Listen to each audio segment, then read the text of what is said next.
Here. Mayor Hopland. Here. We have in front of us this evening a form of agenda for the council meeting and the HRA meeting. Is there a motion to approve the form of agenda? So moved. Second.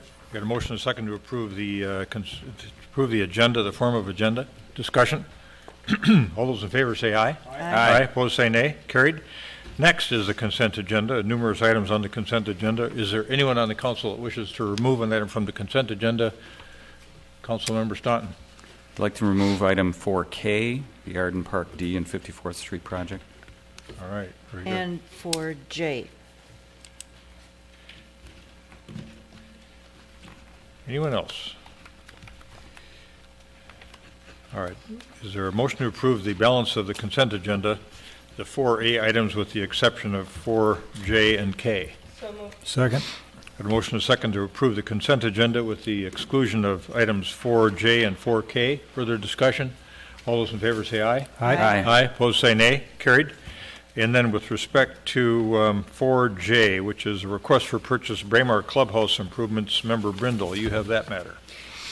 I just have one minor thing, and that is in the Lake Town Electric quote on the final page. It talks about an alternate, install LED cans in lieu of CFL cans for an additional $1,800. And it's my understanding that we are installing LED lights there. So I wondered, and I did send a note earlier today, so I think this is just adding an $1,800 line item to this particular amount, but I did want to bring it forward so we approve the right amount.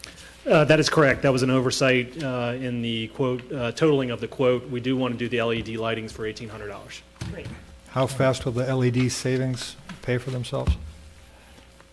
I don't know off of those particular ones. I can get that information for you, though. Would you introduce yourself for the record, too, please? Joe Abu, General Manager at Braemar Golf Course. Thank you, Joe. So we're adding 1,800 to the 162,195. So our new total is 163,995. Okay, that's what we're doing. Adding 1,800. Yeah. You're correct. Okay. So with that, I will move item 4J. I'll second it. All right, and that's at a total bid price of $163,995. Is Right. that correct? Right. All right. We got a motion, second, discussion. All those in favor say aye. Aye. Aye. Opposed say nay. Carried. And then Member Staunton, 4K, which is the request for purchase, the award of bid on the Arden Park D and 54th Street project. You had a question there. Thank you, Mr. Mayor. I had a question at, I think it was the January 6th meeting when we last saw this item, and we talked a little bit about how it was unfolding. And one of the questions I raised at the time was about signage, because the plan, especially on, for instance, Bruce Avenue, is to narrow the street from 30 feet to 27 feet, and then sign it on one side as no parking. And as I understand it, this project is a project that we're trying to, having been adopted in 2014 after we adopted the Living Streets policy, that we're trying to incorporate the Living Streets policies into this project.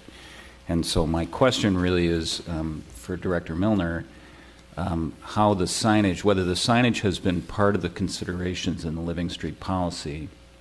I've talked to some neighbors over there who've expressed concern about, we're trying to create a new kind of multimodal atmosphere, and certainly beauty and aesthetics are part of that, and having no parking signs up and down the street can be contrary to that. And what I'm kind of wondering is if that has been part of what we've thought about in the policy, and then is this consistent with this, or is it something we should be looking at as we go along? Yeah, Mayor and council members, the Living Streets policy is approved, and now we are currently in the development of the Living Streets plan. We anticipate bringing that back to you in April to get final approval, and part of that plan will have signage recommendations depending on the street. Now, in Arden Park, we did restrict parking to one side. In order to do that, we need to have no parking signs.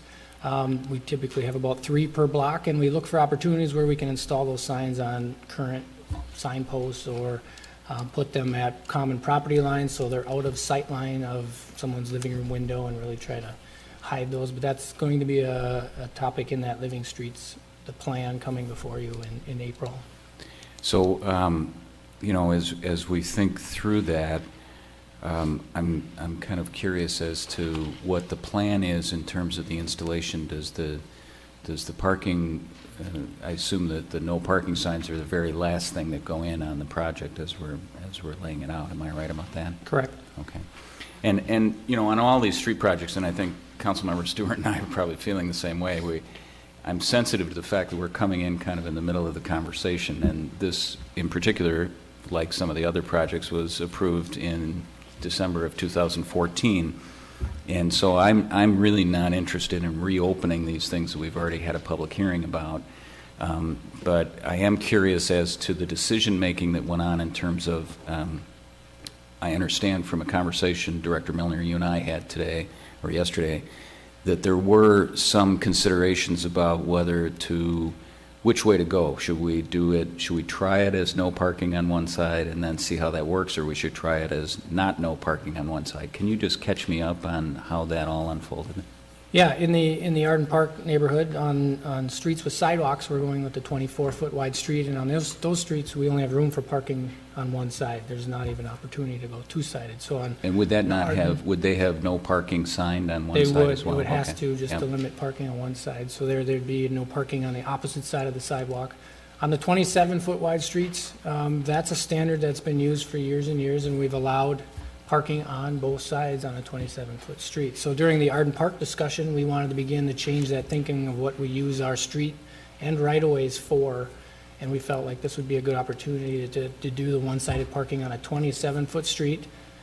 Council at the time discussed trying it for a year, so if we install it in 2015, we'd go through 2016 and see how it works. We can always remove those signs if we see they're not performing or the parking isn't adequate in that area, and we can always remove those because 27 feet does allow parking on both sides. So that's kind of the conversation that, let's try it for a year and report back to the council and see how the facility is working with parking on one side. Okay. Well, I appreciate you bringing me up to speed on that, and I don't want to get in the way of, if there was a deliberate decision made to give that a try, then I'm not here to reopen that. All I would suggest is, as we go through the transition from the Living Streets policy to the Living Streets plan, that, if we start thinking differently about signage at that point, maybe that's something we would think about in the implementation of this project as well. Thank you. So with that, unless there's other questions or comments, I'd be happy to move this item. Second? We got a motion and a second to adopt 4K. Any other questions, comments regarding this matter? All those in favor say aye. Aye. Aye. Opposed say nay. Carried. And then we're moving on to the special recognitions and presentations portion of the agenda. We have nothing on that portion of the agenda this evening. Public hearing portion of the agenda, we have one public hearing this evening that involves a request of Dave & Buster's at 500 Southdale Center for a new intoxicating on-sale and Sunday sale liquor license. And Clerk Mangan? Thank you, Mayor and Council. As you recall, Dave & Buster's were before you with a request to amend our liquor ordinance that would allow a place that would have games of amusement devices in them. That was done, and so they were able to proceed forward with applying. They have filed all the necessary applications. There has been a background check done, successfully completed. Administration, Health, Planning, and the police have all reviewed the application. Everything is in order and it's placed before you for consideration tonight. Our code requires that we publish a public hearing notice for a new intoxicating on-sale liquor license. The necessary notice was in the paper. Good. Thank you. All right. Any other staff presentations? All right. This is a request by an organization called Dave & Buster's, which is a new tenant over at Southdale Mall for a new on-sale intoxicating and Sunday on-sale liquor license. Is there anyone who wishes to come forward and testify regarding this matter? I'm opening this up now for public testimony. So we are going to conduct the public hearing.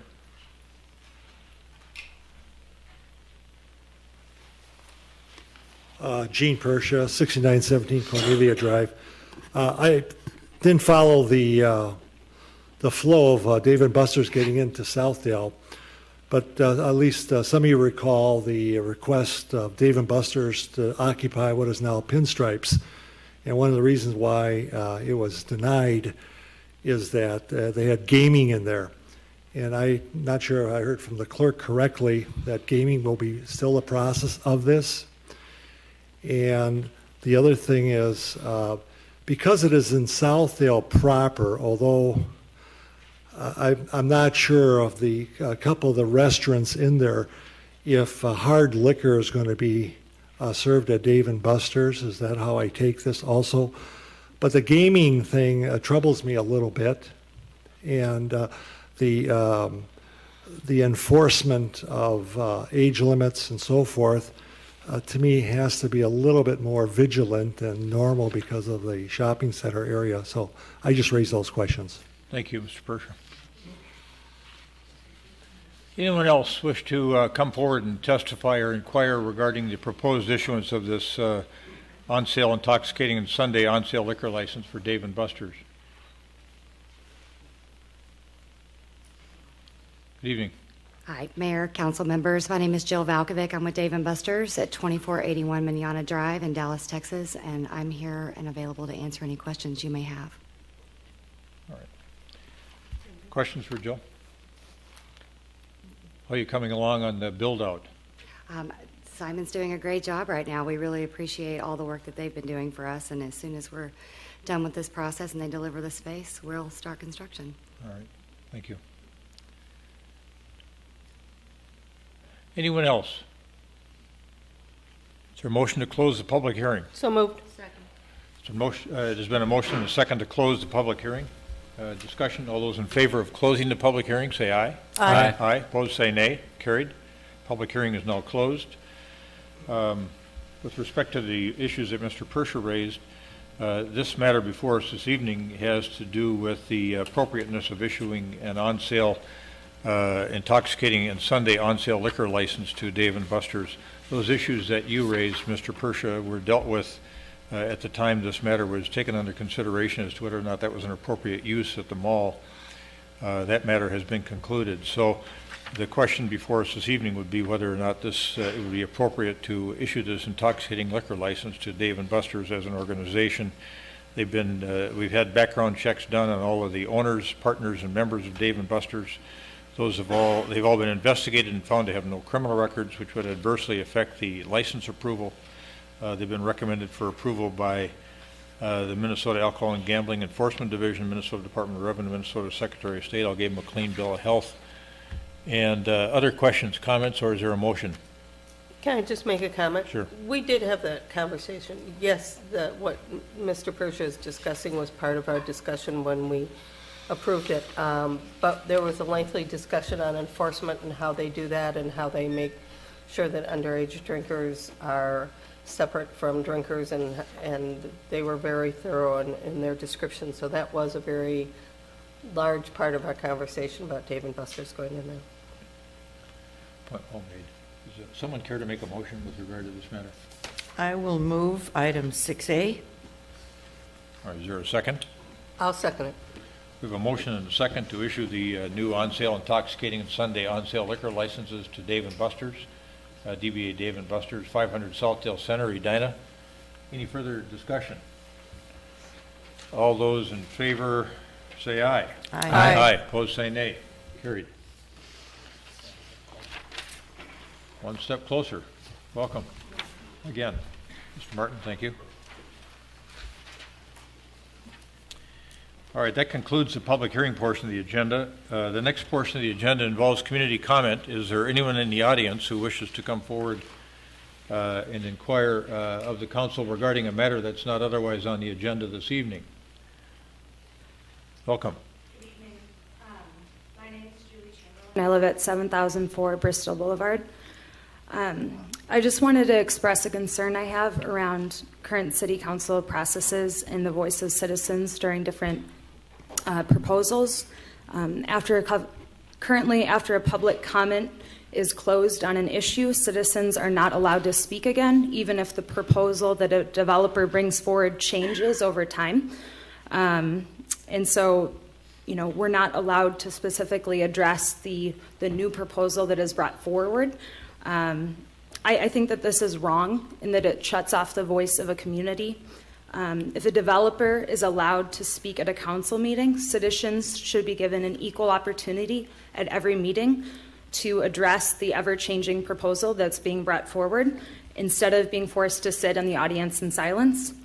I care about my community, I care about the city and the future of our city, and it's been frustrating that a developer gets more time in front of the council and the citizens are just left to sit in silence while changes are being made and our voice is not heard on record at council meetings. Thank you.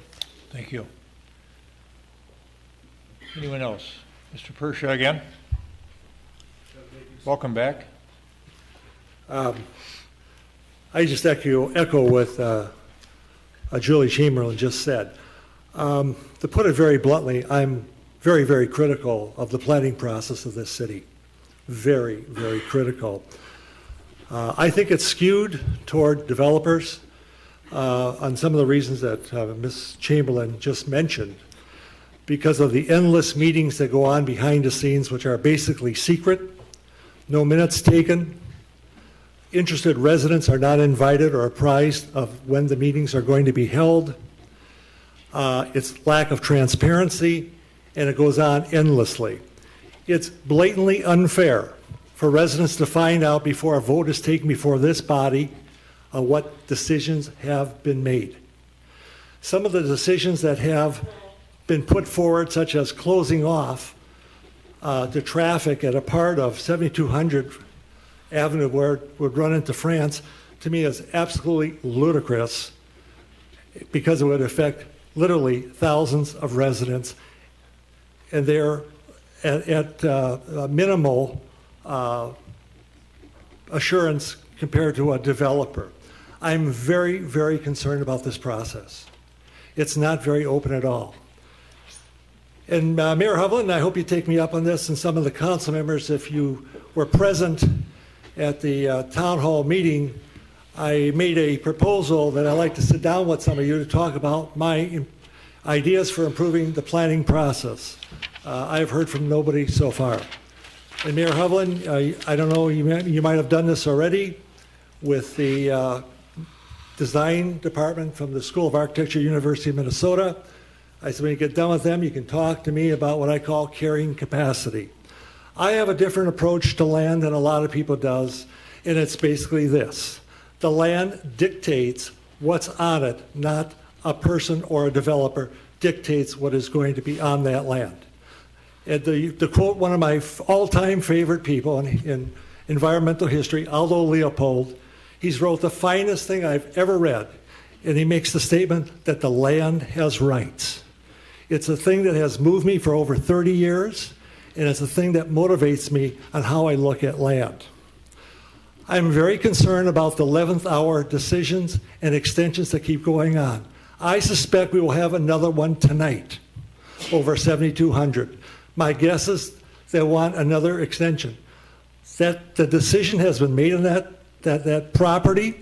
If the developer wants to go back to the drawing board, let them go back, and we need another public hearing to re-examine the issues, not to have them done piecemeal and in secret, so we can't comment on them before it gets to this council. Thanks. Thanks, Mr. Persha. Anyone else wish to come forward and address the council with a concern or a comment?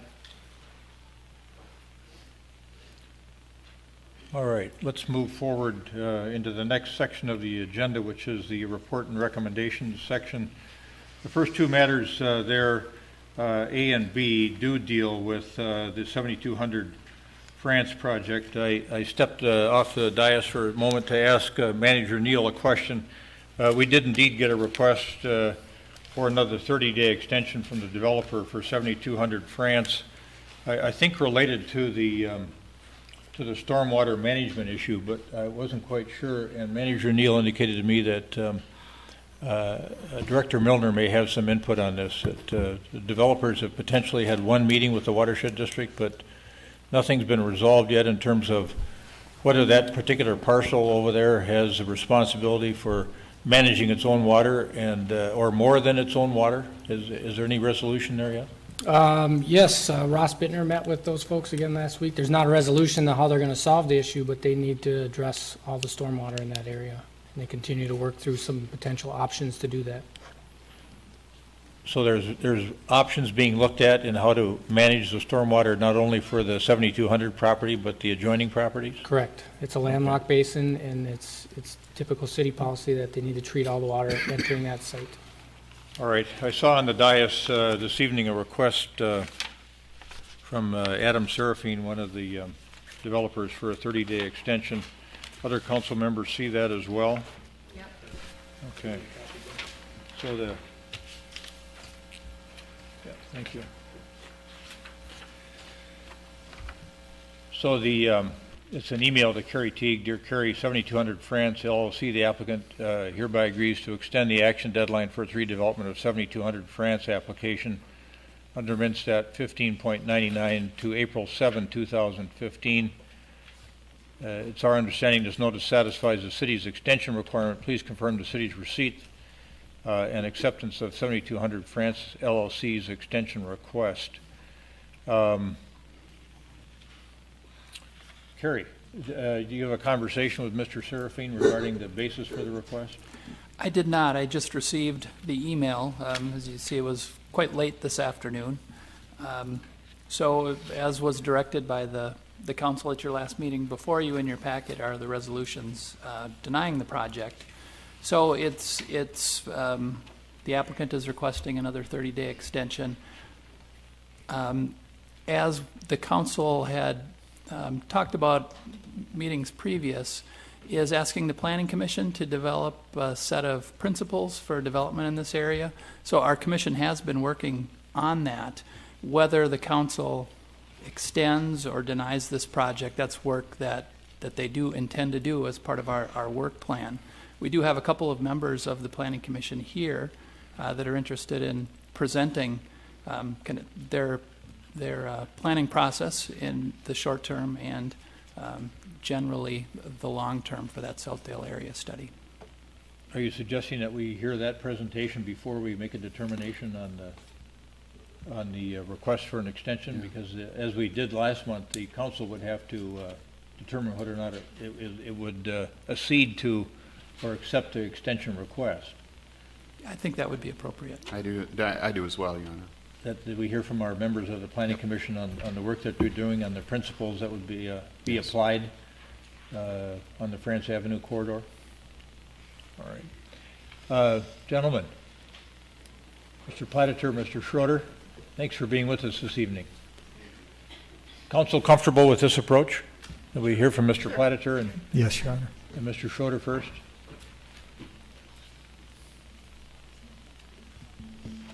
We had a work session with the Planning Commission where we asked them to do some work on establishing some guiding principles that we could follow with respect to development along the Southdale corridor that would be interim in nature until we get to the next planning cycle for the comprehensive plan. And we put you on a relatively short timeline. And so we thank you for working on this so diligently. And Chair Platiter, welcome. Thank you for having us tonight, Mike Platiter, Chair of the Planning Commission. Thanks, Council, Mayor, for having us. So I'll introduce this a little bit, and Mr. Schroeder will go through the bulk of the discussion on this. So we want to bring this forth to you in light of the things that are happening as to how we want to approach this, and not just for, not project specific necessarily, but in that area of Southdale and specifically the west side right now. So the intent is to initiate a process for a comprehensive review of planning on the Southdale corridor, specifically right now along the west side of France, as that seems to have the most maybe pressure points, if you will, of what's going on right now. This process would allow for a well-grounded and broad consideration of possible change without attention necessarily to a particular site. So look along that whole strip. There's a lot of areas in there that may change, and maybe the economics are in the ballpark now for some of that to change. What we want to do is establish an engagement process that includes a support group and a broader stakeholder participation, and then outline a process based on deliverables and key early decision making. Again, using a focus on the west side of France Avenue to permit more informed decisions for parcels currently being considered for change. Also along with this, and Michael will get into this, but it'd be a longer process also potentially, not only for this side, but create a tool that would guide this process as well as the rest of the whole Southdale area, and demonstrate methods as they would apply in coming up into the next comprehensive plan review as well. So I'll hand it over to Mike at this time. Thank you, Mr. Chair. I'm Michael Schroeder, not on the Planning Commission. That's for the first time in a long time. I'm going we to walk. Could call you Assistant Superintendent, I suppose, in recognition not in this of body.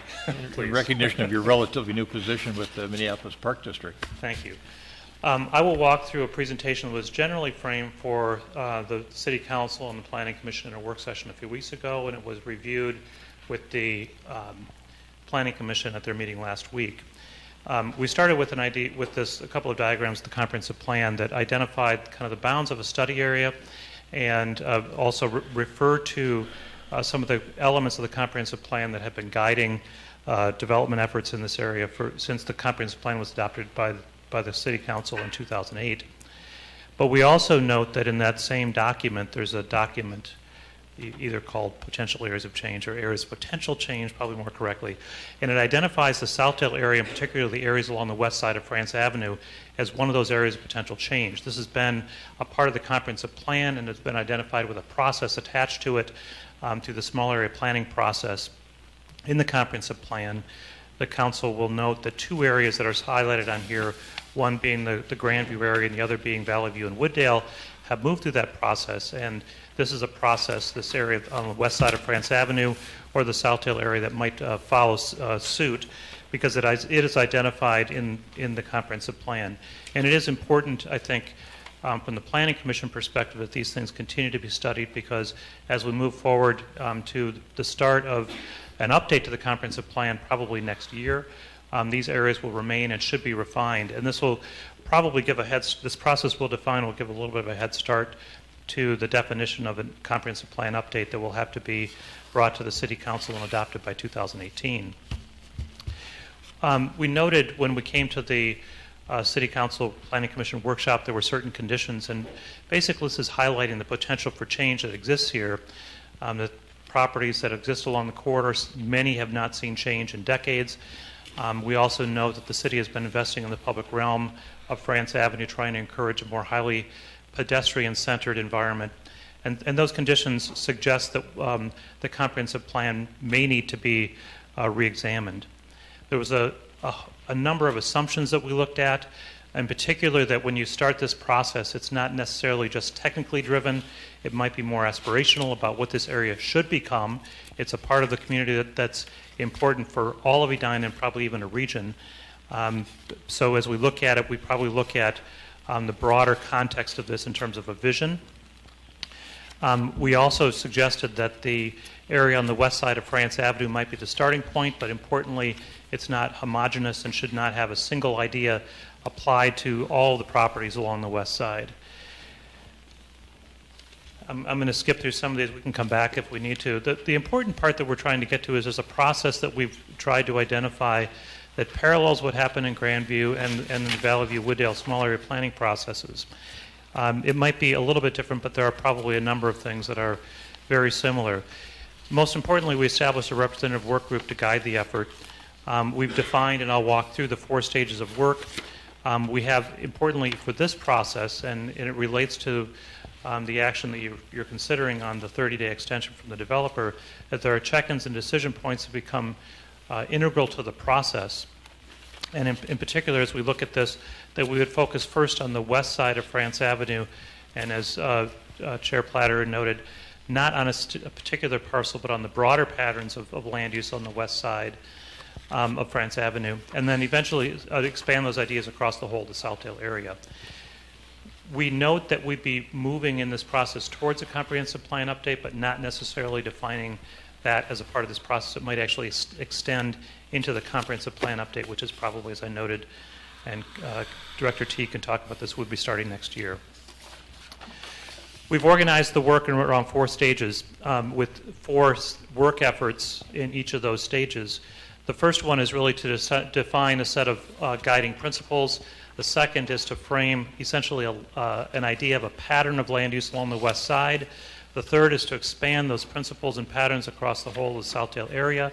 And the fourth is to seek some kind of agreement and document the conditions, either as a comprehensive plan update or as a guide for a comprehensive plan update, as a comprehensive plan amendment or as a comprehensive plan update that might eventually follow. Each of the stages of work has 4 particular pieces. There's a dialogue that's organized with the community. There's a series of work group sessions, and this is modeled a lot after what Member Staunton looked at with the Grandview process, where there were essentially 10 meetings in 20 days. There's a progress step where the ideas that are generated are brought back to the community. And then there's essentially a decision point where the Planning Commission and the City Council would agree to continue to move forward, or work would stop. And it's important that we recognize that there is guiding policy in the comprehensive plan right now for this area.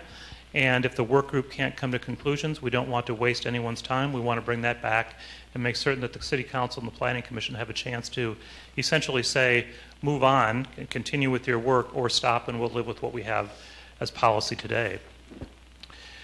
We've outlined this across 4 steps, and importantly, the first 2 steps, the organize and guide and the frame and narrow that have been identified here, happen in 2 30-day stages. This is really trying to get a significant amount of guiding work done in a very short period of time. We note that the stages 3 and 4 might expand over a much longer period of time. They might even expand over longer than the 7 months that's framed here. What's important in this diagram is not just the sequence of activities, but the level of involvement that we would have.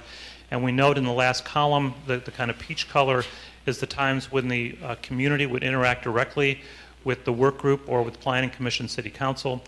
The kind of greenish color are the work group meetings. Then there are there may be tasks as we move through this process where there's outside technical assistance that may be useful. But in particular, in this first stage, in the first 30 days, when we're trying to define a series of guiding principles, we believe it can be done with the resources that exist here in this community without having outside technical assistance. We have framed an idea of a work group that's based around both appointed and nominated members. And as a suggestion, we've outlined this a 12-member group. It's a bit difficult because we don't want to make this too small that it's not representative. We don't want to make it so large that it becomes a circus. So we've identified 6 appointed members, with 2 from the Planning Commission, and then there are community-wide neighborhood, commercial or property owner representatives, and a community organization representative appointed by the City Council or selected by the Planning Commission to create 6 appointed representatives to the work group. The second set of members are directly nominated from the neighborhood, and that would happen, much as we did in the Grandview process, self-selected by the community at the first meeting. And so what we have then is equal representation between the nominated bodies and the appointed, the nominated individuals and the appointed individuals. But importantly, as you look back to all of these, most of these are representatives of the community directly. So, and as we go through this, it's important that we look at that the Southdale area, the west side of France Avenue included, is a community-wide resource, and having community representatives defining the future of this, augmented in some cases by community organizations or by commercial and property owners who may or may not be residents of the community, become important. We've expanded the stage 1, and here you can see we have the 4 activities. The first is a kickoff session, and it's really focused around a series of exercises that I'll describe in a minute. It includes a definition of the second half of the work group. There are a series of work group principles sessions that essentially extend over a period of 2 weeks. We come back with a principles check-in. That's the community meeting where these first set of ideas are brought back to the community, and then the last step in each one of these is the decision point. So we would have a principles decision point as stage 1.4. I've taken that first month and expanded it across the 30 days and highlighted the series of activities. And interestingly enough, when you lay this out, it is 10 meetings. In this case, it's over 26 days, so it's slightly less aggressive than Grandview. we don't want to challenge Member Son to have to do more, but we could probably do it in 20 days. It seems like a lot. It does take a committed group of people to move through this, but we've identified both those work group sessions and the focus of each one of those, and the check-in meetings and decision points. We've framed it around kind of a generic idea of a timeline. We're not trying to identify necessarily days of the week here, but we are trying to stage these out. And you'll see that it is a significant amount of work for a committed body to move through. And it's one of the reasons why having a relatively small and nimble group of assembled as a work group becomes important. We've also begun to identify the kind of tentative schedule for a kickoff meeting. It's important that we make introductions, that we understand why we're doing this process, that we walk through the particular steps in the process. We go through a series of exploration, sharing of ideas, much like happened in Grandview and in Valley View Wooddale. We move through the process of requesting nominations once people understand the context of the study and what might be required. And we identify finally what the next steps in that would be. And that would largely be framed around getting through this first stage of this first 28 days of the process. I'm going to turn it back to Chair Platter, who will walk through some of the next steps. Thank you, Mr. Schroeder.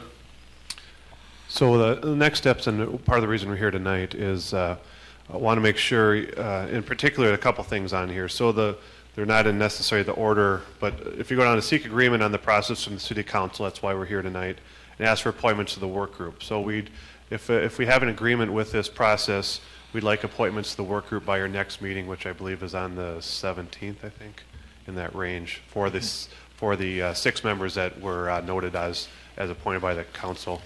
We do have 2 planning commissioners right now, Joanne Olson and Steve Hobbs, who have graciously volunteered to be from the planning side on that. We discussed that at our last meeting. Also on here, we can confirm city staffing plans for this and how they're engaged with it. Obviously, they'll have a lot of input, backup for that, and help as we go along that. And then, so the biggest piece is to confirm alignment with this, and that the council is on board with this, so we can start the further discussions, then finally set up the public meeting, set up those pieces to go forward. Probably April-ish or something, we could get this running at this point, as long as we have consensus this evening and appointments coming up rather quickly on that. So I guess we could stand for any questions that you may have with this, but that concludes our presentation. We'd be happy to hear from you. Good.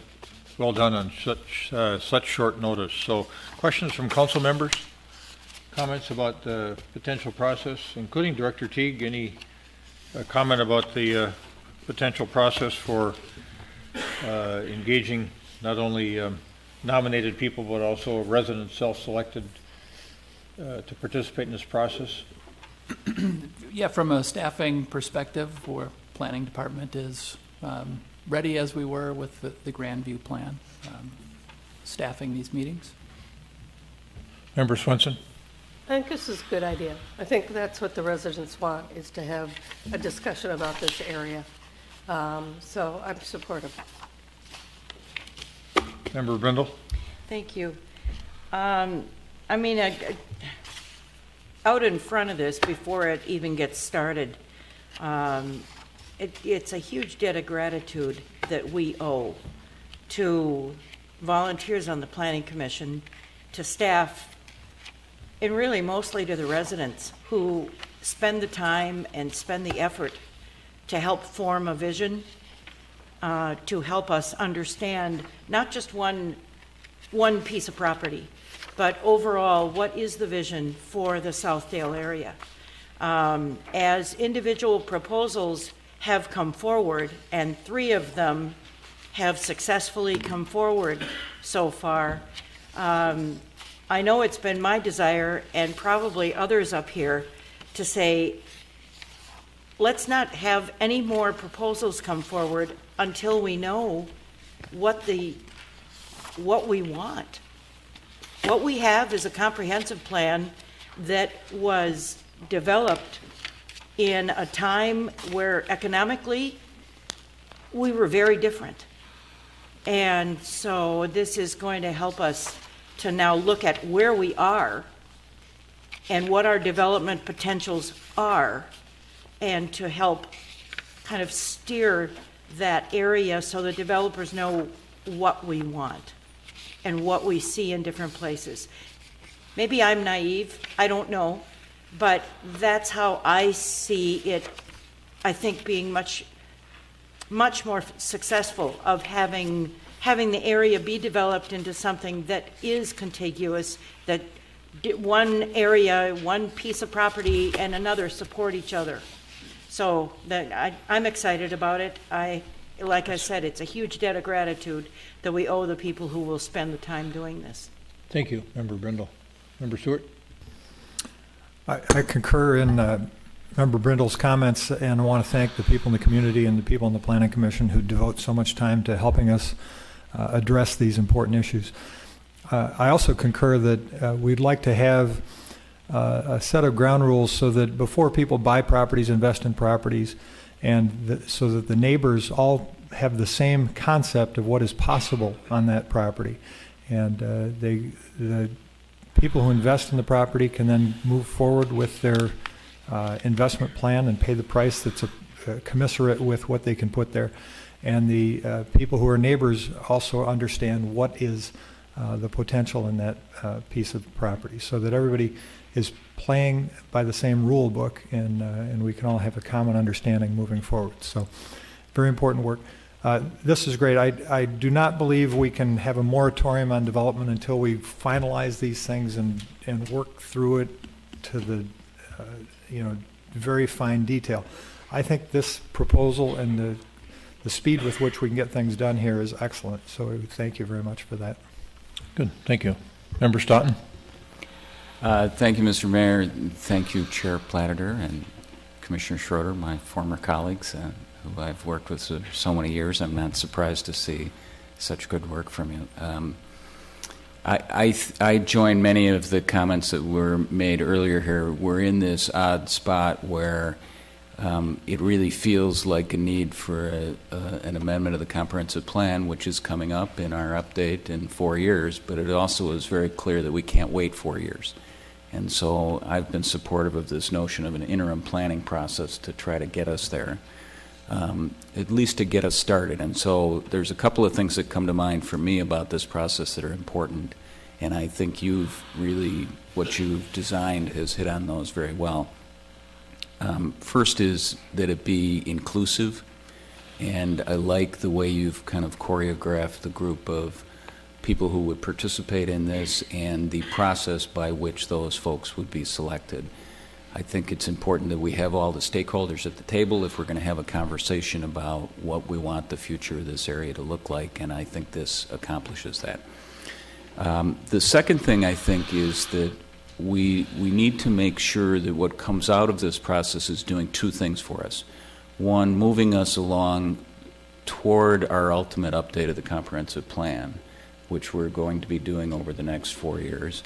But secondly, providing us, if we can, with some interim tools. Maybe it's guiding principles, maybe it's something more. I don't want to prejudge the process. But if there are sets of things that we can agree on that come out of this process as it moves along, I think those can be helpful tools for us as we field future applications or requests for changes to the comprehensive plan. And so I heartily support the notion of this process that's built, as Commissioner Schroeder and I know from our work on the Grandview process, and Commissioner Platter knows from his work on other matters, on this notion that we start with ideas or concepts that we can agree on. Let's figure out the things we agree on first, and we can set aside the things we disagree on until we've kind of developed some momentum and figured out some principles we agree on. And that might provide us with some tools as we move forward to help us navigate the water as we go from here until 2018. So thank you very much for your work on this, and I'm very supportive of moving forward with it. Member Swenson. Do we have a plan on how this will be rolled out as far as the information going out to residents? And I know that the Cornelia area has a neighborhood association that is fairly complete. we have city extra. Have we put together a plan yet for, because we also need representation from outside of that neighborhood too? Certainly, we're working on that plan right now, and we would go with, in particular, neighborhood associations, as well as the city extra, the paper, all those things, as well as here, and I'll work with city staff to make sure that's well notified. Again, like we did on Grandview, it wasn't just the folks in that area that we needed and wanted, it was representative of the whole community. As Mr. Schroeder mentioned, I mean, this is a hugely important area for all of Edina. It's a huge economic engine for driving this great city, and what we do there affects everyone. So it really wants to everyone involved, or at least representative of other areas as well for that. So Sure. we'll definitely work on we that had a pretty plan. big group at Grandview. I know we kept all their emails. That might be worth at least an email blast to them, Sure. because they've been through the process and they potentially would represent the outside area of Edina. Sure. I join my colleagues in thanking you, both of you, and the Planning Commission as well, for being so responsive to our work session requests. I like the process that you've come up with. I appreciate the composition, the thoughtful sort of work you've done with regard to how the group would be composed is a better way to put it. And as Member Stewart said, life doesn't stop. We may have things happening in this district, so it is important that we move promptly to be able to put some principles in place that we can use as a guide or as tools, as Member Staunton said, to help us decide what sort of uses are appropriate along that, particularly that west side of France Avenue on the west edge. So I think everything looks solid to me. It looks appropriate, and I don't know if you would prefer to have this in the form of a motion that we adopt the planning framework, but we can certainly do that. That might be the best. I think we should have some formal action here. Solid to go from. All right. I'll second. We got a motion and a second that we adopt the planning framework set forth by Chair Platter and former Commissioner Schroeder, which is a discussion of the process and engagement for looking at the west side of France Avenue in the greater Southdale area over the next 60 days. Any further discussion or comment? Just one comment or perhaps question. I know Chair Platter had talked about appointments from the council, and it sounds like there's a couple of volunteers from the Planning Commission already, but would we envision staff doing some outreach and then us addressing that issue of appointments at our next meeting? Is that what we're envisioning?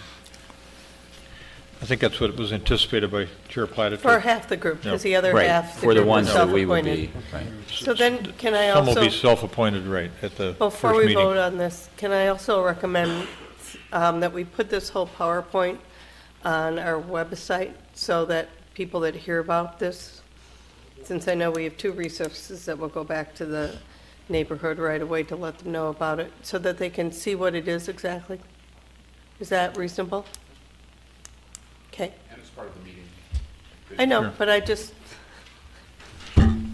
part of that was just good communication. Mr. Mayor? I just want to be clear on people either that you appoint or are self-selected. They're all citizens of Edina.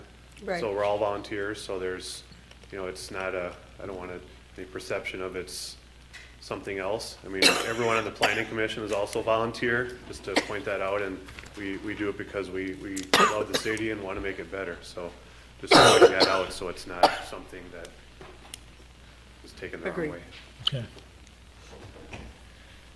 All right, any further comment or discussion? All those in favor of the motion as stated, say aye. Aye. Aye. Opposed, say nay. Carried. And now let's go back to the reports and recommendations portion of the agenda. We did receive this afternoon, as Director Teague noted, a request to extend the deadline for the action on the redevelopment of 7200 France for another 30 days, actually until our meeting on April 7th, 2015. Understanding from Director Milner that there's some ongoing discussions about stormwater retention that continue on and require some further discussion between the developer and the city and the watershed district. Is that a fair characterization? Correct, Mayor. All right. So, So moved. what we did, all right. I'll take a motion to extend this for 30 days to April 7, 2015. Extend the deadline for the redevelopment of 7200 France, determination on that application to April 7, 2015. We got a motion. Do we have a second? Second.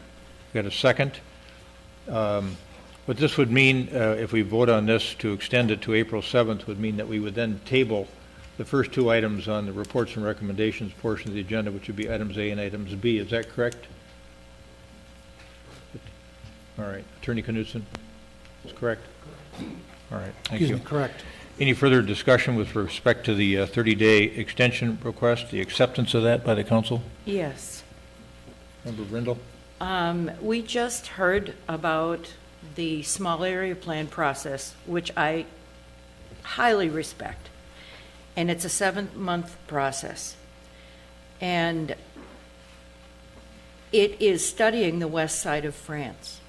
So I don't see the developer continuing to extend for 7 months. I think the wiser decision is to accept denial of these two amendments. They can't come back for a year. Now, the date of the year, it may be a couple of months ago. We'll have to discuss what that date is. But they can come back after the small area plan is finished, after we have done that due diligent process, because I don't see moving forward with this project while we are studying the west side of France. I think that the work that we've asked the Planning Commission to do needs to be completed for our purposes within 60 days. They're going to continue to do some work for 7 months, but to establish those guiding principles, they're going to be done within the next 60 days. So what the developer proposes to do with respect to another extension, I have no idea. I know that this watershed issue is continuing, the stormwater management issue, and that's apparently the basis for the request to extend to April 7th. That issue has to be resolved. So it's not a 7-month issue for us to be able to put principles in place that we would then use with respect to any other development that might come up that faces us within that next 60-day period or beyond. But we're not going to wait 7 months to put principles in place, as I understand it, before we engage or act on any applications that would come forward west of France Avenue. Member Stewart. A month ago, I voted no on the extension vote for the 30-day extension. And I believed then, as I still believe today, that if this developer wanted to bring forward a revised proposal, we needed more than 30 days to have that go through a process, get reviewed by staff, get reviewed by the Planning Commission, and have comments from the community. And I thought that 30 days was a waste of time in terms of an extension. I see no difference today from what I said then. And so my intention is to vote no on the request for an extension. I just don't think it's worth spending 30 more days waiting. Member Stoughton? I have a different take on it. I voted no on the request to amend the comprehensive plan because I thought that we didn't have a planning process that had given us the right tools to decide whether an amendment would be appropriate or not. That does not mean I'm terribly fond of what may be the alternative under our existing comprehensive plan. And so I am really pleased tonight that we're moving forward, continuing to move forward with the planning process. I don't know what that will bring. I'm looking forward to what it'll bring. But in the meantime, if the developer wants to sit on the sidelines and watch or participate in the process or whatever they want to do, I'm fine with that. I don't feel a need to slam the door on that. I'm interested in letting some air into this process and seeing where it goes. And if the developer wants to let some air into the process and see where it goes as well, I'm fine with that. So I'll vote to support the motion. Member Swenson? I made the motion, so I'll vote Yeah. for it. All right. I intend to support it as well. I think one of the issues that we faced last time was whether or not it was equitable for this particular developer or property owner to be not only managing its own water, but as I recall, managing water from 7 other properties. We know it's a low point in the neighborhood, but it's a very, very serious issue, I think, and requires more consideration. So I'd be in favor of extending for 30 days as well, and hopefully we can get an answer on that issue. And to Member Staunton's point, it's an interesting one as well. Well, and on that, I've had a couple of conversations, one earlier today, that this property handles stormwater from 8 acres around it. And I don't think anybody was aware of that when we first started this. And how that one piece of property is today handling stormwater from 8 acres, I don't know. But it's formidable to think that they're going to be able to put the infrastructure in to manage it and build something that is financially feasible. So I feel for them. It's a very tough problem. Other comments, or otherwise we can vote? All those in favor of accepting the proposal of the 7200 France LLC developer with respect to the extension to April 7, 2015, say aye. Aye. Opposed, say nay. Nay. Motion carried. And then we've got 2 matters we need to table till April 7th. That would be items 8A and 8B. Can those be handled in a single motion? Yes. All right. So moved. Second. We got a motion and a second to table 8A and 8B until April 7, 2015. Discussion? All those in favor say aye. Aye. Aye. Opposed say nay. Carried. All right. The next matter in front of us is the Valley View Road the design modification proposal. And Director Milner has this matter.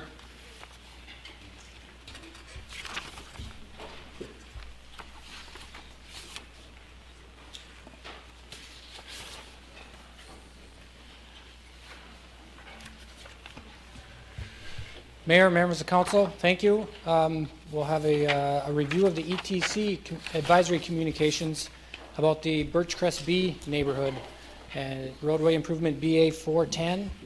Just for a little summary, this is the project. It was scheduled for 2014, and if you recall, we had the same contractor on this project as we had on the Bredesen and the Countryside project for 2014, and there was a big water main change order in that project, and they didn't have capacity to complete this project in 2014, so it's now going to be constructed in 2015. So that's why the communication came about from the ETC to consider some potential changes to Valley View Road. There's about 2 miles of roads and 135 properties.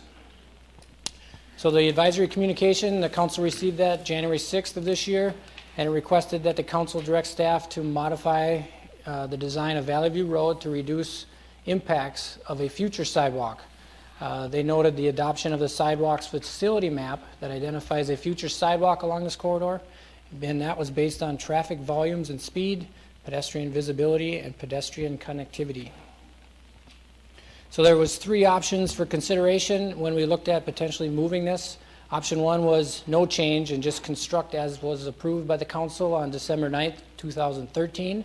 The second one was an alignment change of the roadway, but no changes to driveway slopes. And the third option was change the alignment and the driveway slopes to lessen those impacts of a future sidewalk. So we'll just step through each one of these options. Option 1, please recall that the original design that was approved by council, it maintained a majority of that existing curb and gutter. If you notice on the graphic, it kept most of that stuff, most of the curb in place between the intersections, and we did the neck downs at the intersection to address some of the speed concerns from what we heard from the neighborhood. So that's what was approved in December of 2013. Option 2 was potentially shifting that alignment 3 feet to the east and south. There would be no changes to the driveway slope, and we are not proposing a sidewalk installation in 2015. So the graphic on the right was a graphic from the public hearing. It showed the shift of the roadway south to afford room for a future sidewalk on the north side with less impacts. The graphic on the bottom shows a cross-section of a driveway apron where we would shift the driveway apron 3 feet to the south, and we would just go from the back of that apron and tie in as quickly as we could to lessen the impacts as part of this construction, but it would not take into account any further grading for a future sidewalk or future, and then tie into that driveway in the future. So this would entail more impacts if we tried to fit a sidewalk in than option 3. And option 3 entails shifting the roadway 3 feet and also grading the driveway flat to start to consider slopes of a future sidewalk. So we always have the concerns if we try to fit a sidewalk after the fact of these slopes with the minimum and maximum that's allowed based on ADA for slopes on a sidewalk. So option 3 is shifting the road south 3 feet and changing the driveway slopes. So we would have the slopes in for a future sidewalk. That installation would occur. We don't know at this time, but it's not in 2015. But it would be much less impacts for the sidewalk to be installed when the grades are already in place. So if we look at the costs of the various options, option 1, there's no alignment change. There would be 0 additional cost to the project today, but that would create the greatest amount of impacts when we decided to install a sidewalk in the future. My personal opinion, I thought, would we install this in 2 to 5 years? The percentages were kind of low. Would we do it in 20 years? That had a pretty high. It felt like we would. Have it within 20 years seemed too far out. So we picked a year of 10 years out to consider sidewalk installation costs in the year 2025. So with no alignment change, we're looking at about $350,000 to install a sidewalk with the curbs left in place. And we know that's at times can be difficult. Option 2, change the alignment, don't change the driveway slopes. The impacts are less than option 1, but greater than option 3. It'd be about a $90,000 additional cost to the project today. And then any future sidewalk costs in approximately 10 years, if that's when it would be considered, would be $280,000. And option 3 was both the alignment change and the driveway slopes. That'd be the least impactful for a future sidewalk installation. It'd be about $110,000 today. And the future estimated sidewalk construction in 10 years would be approximately $200,000. We agree with ETC advisory communication and recommend option 3 to shift that roadway alignment 3 feet and change the driveway slopes. We feel this reduces that future installation impacts and costs that we see when we try to retrofit a sidewalk at a later date. Since it is shown on our sidewalk facility map, we feel that someday it will be installed and approved. It gives, and it also provides more room, and it creates opportunity for us to have a better sidewalk facility in the future. It gives us room for boulevards, which we know is nice to separate the pedestrians from traffic. If we left the curbs where they are today, we'd have some difficult areas where we probably wouldn't have room for boulevards. Where would this be funded? We would split the cost between the stormwater utility because it is curb adjustments, so it would be approximately $50,000 to the sanitary or the storm sewer utility fund, and the remaining $60,000 would be paid for by PACS because it would be a sidewalk facility that we're preparing for. There'd be no additional assessment costs to the residents associated with this change if it is approved tonight with council. So with that, I'll stand for questions. Does anyone have any questions for Mr. Miller? Yes, Mr. Stewart.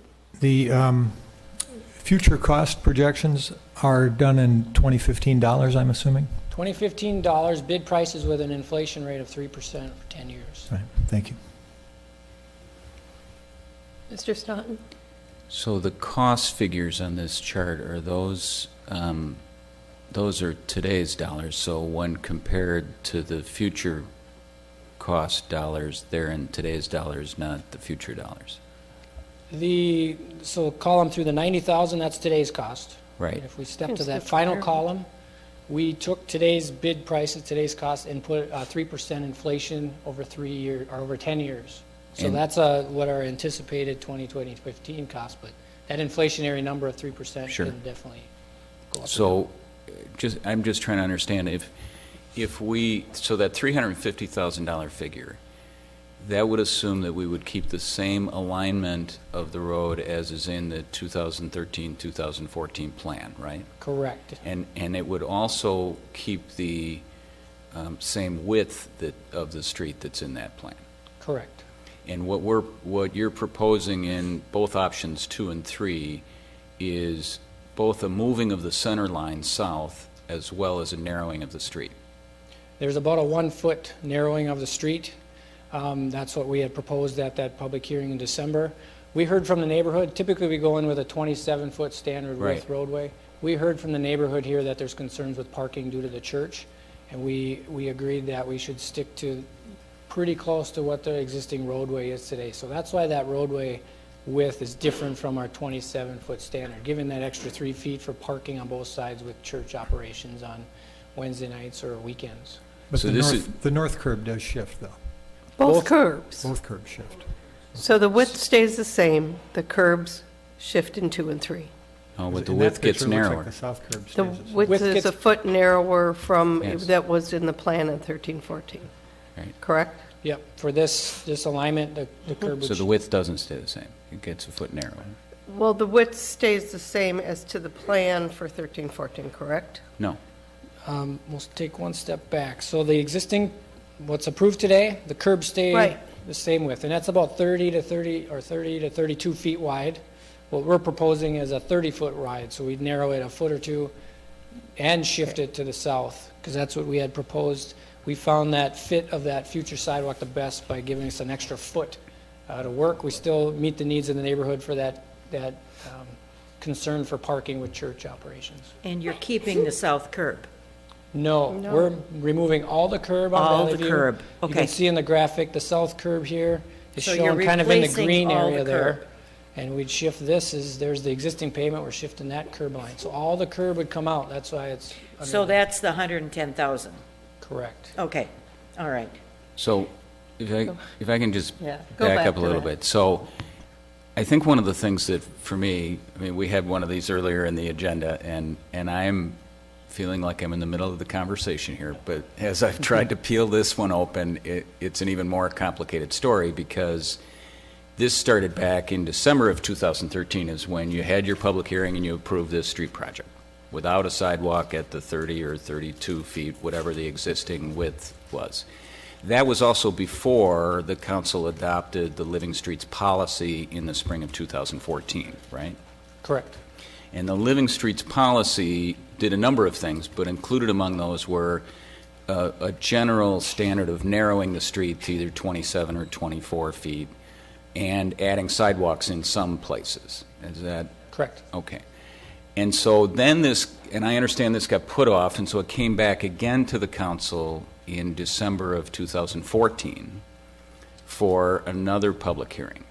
Is that right? It did not. It did not. So this was not part of the December 2014 approval. There was a public hearing for the consideration to change the comp plan for the sidewalks facility map as a citywide.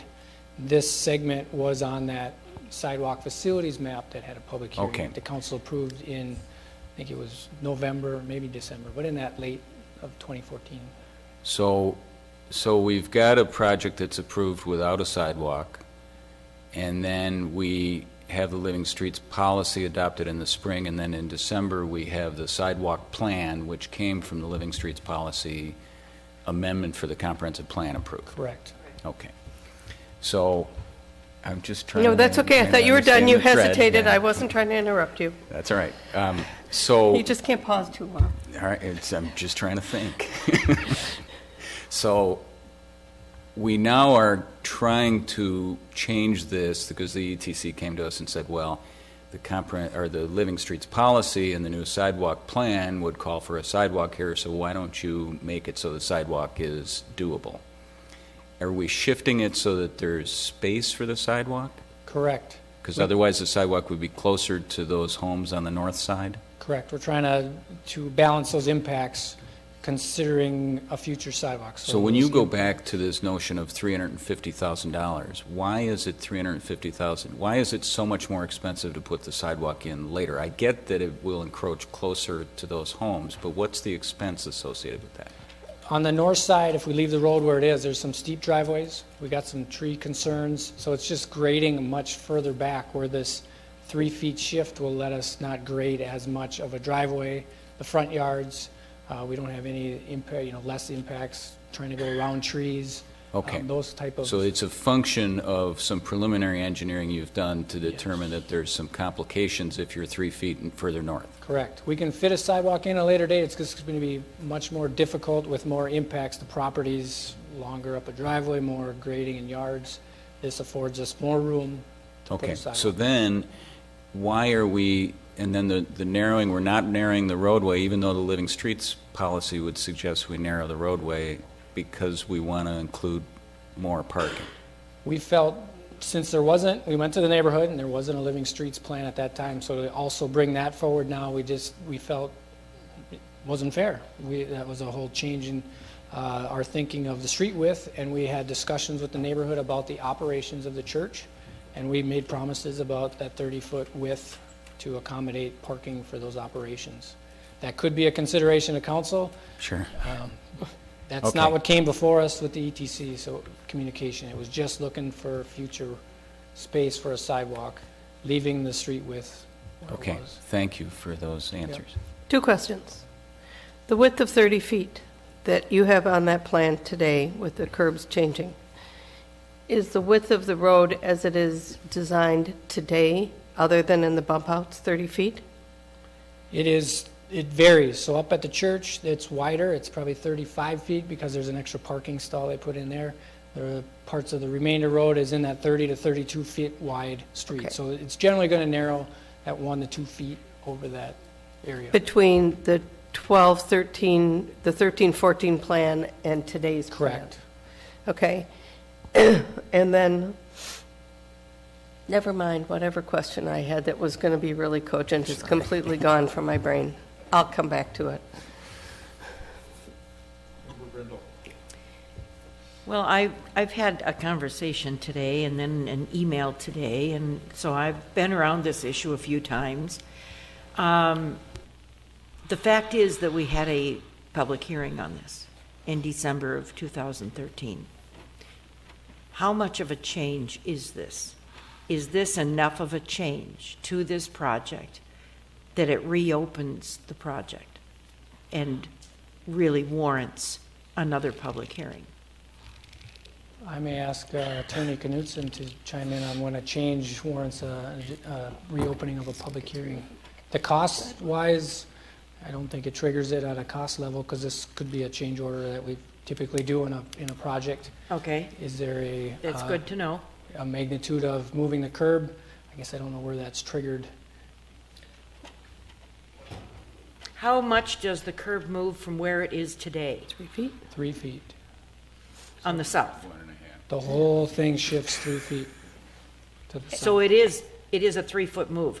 I guess when I heard 1 foot, that was just in width then. Correct. Okay. And the movement is in public right-of-way? It is in public right-of-way. Oh, yes. Oh, totally understood. Yeah. That it's in public right away. Yeah, I don't have a problem with that. So in my opinion, none of these costs are assessed back to the residents, so that's typically the Okay. trigger for a public hearing. Okay. There may be a different comment from the All right. attorney. So it does not affect anything With that they pay? assessments. Correct. Okay.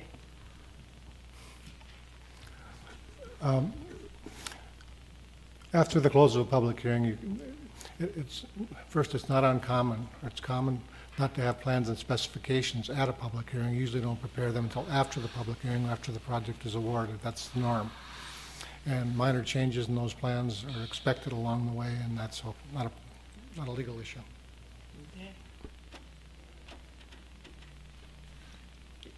The part of it that is the change is the sidewalk. That the sidewalk is in the plan. Now, maybe that's not a change, but